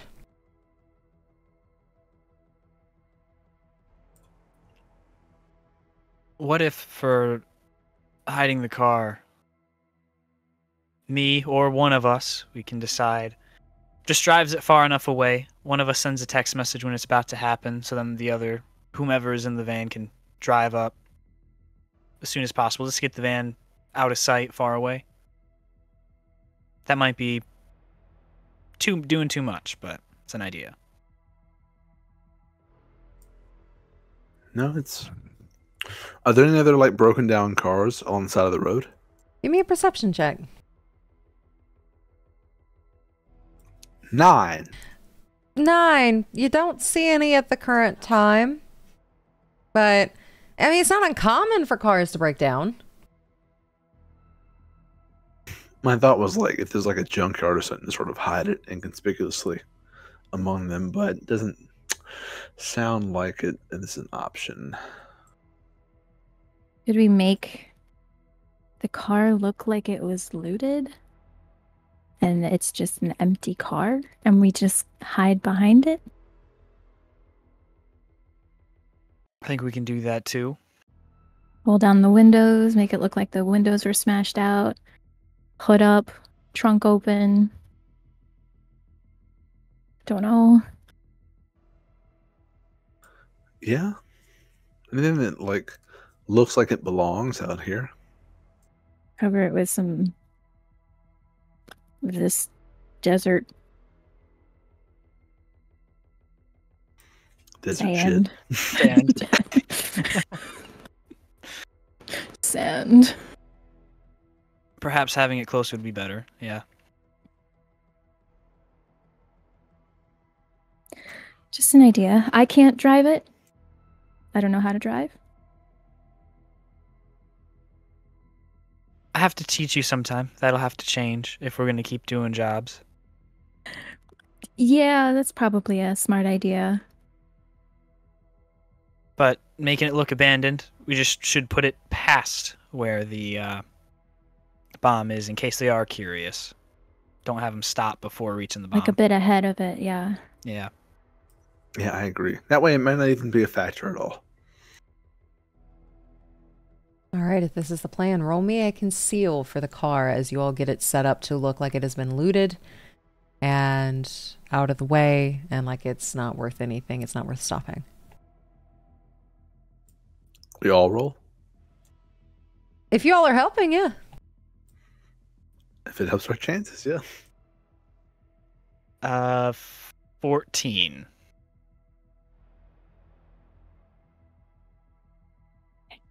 13. 13 also. Alrighty. So those are some pretty good rolls. You make it look like it has been abandoned, like it is. You're good. You feel like you've done a good job. And that bomb is sitting in the middle of the road on the yellow line. Is there anything last minute you all want to take care of? Who's got the detonator? I think Lucas has it. I still have it, just holding it in his hand. Does anyone else want to be the one to press the button? I have no emotional attachment to this thing, so if someone else wants to do it. It is a big red button, too. I mean, I like pushing buttons, but that one kind of makes me nervous.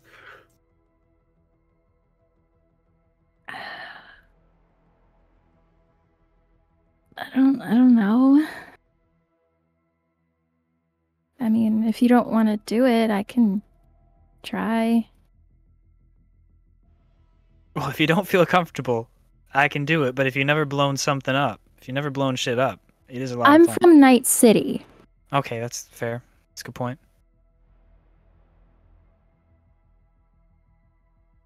So who's blowing it up?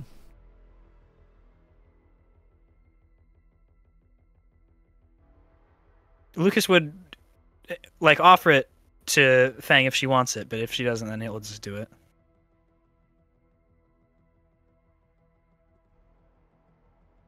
You do it. All right. I'll press the big red button. Alrighty, so as you all are getting set up, got the bomb in the middle of the road, covered by a tumbleweed. Looking somewhat natural, but y'all know it's there, so maybe to other people it looks fine. Y'all wait until the moon starts to rise even further in the sky to where it's about 2 a.m. And you all keep an eye out for when that box truck makes its way around the corner or down the lane. It's a straight line. And you eventually start hearing a very loud radio from down that way. And y'all start to see headlights making their way to you. What are you doing?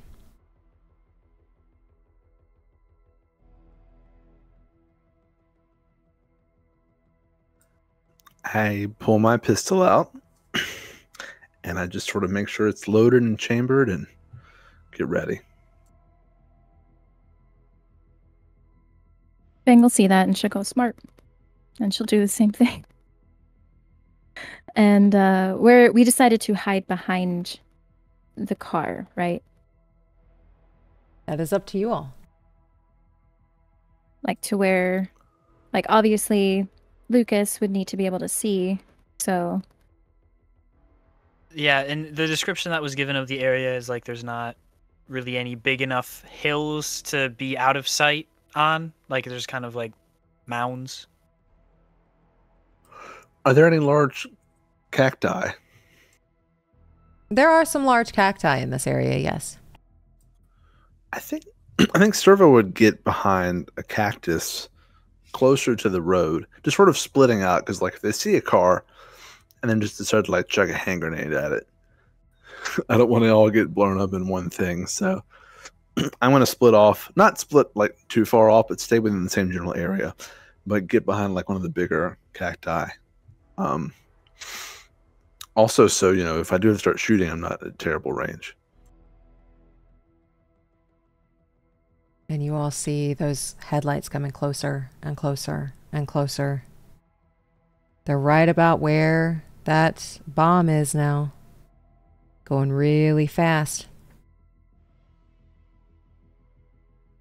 Then with the detonator in one hand, and then his cyber armor is like, I don't exactly know how it works, but Lucas's cyber armor is like, the grenade launcher's out right now.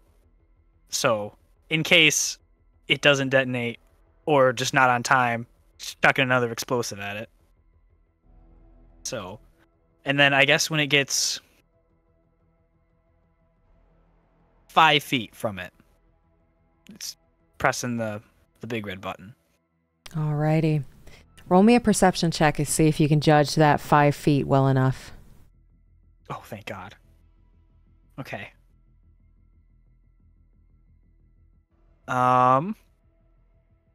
Perception. There you are. 23. 23, yeah. So as soon as that, it's almost like it's going in slow motion for you as that car crosses over that tumbleweed and you press that red button.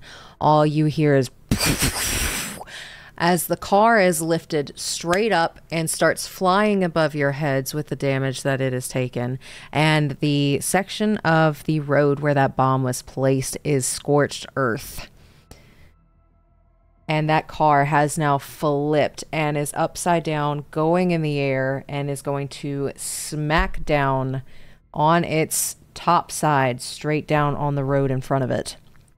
It is backwards. I need you to roll me 12 d6s. Hell yeah. 3 on me, so Jim if someone Bob's has coming 12 through. d6s. 3 at a time. 4 times, yeah.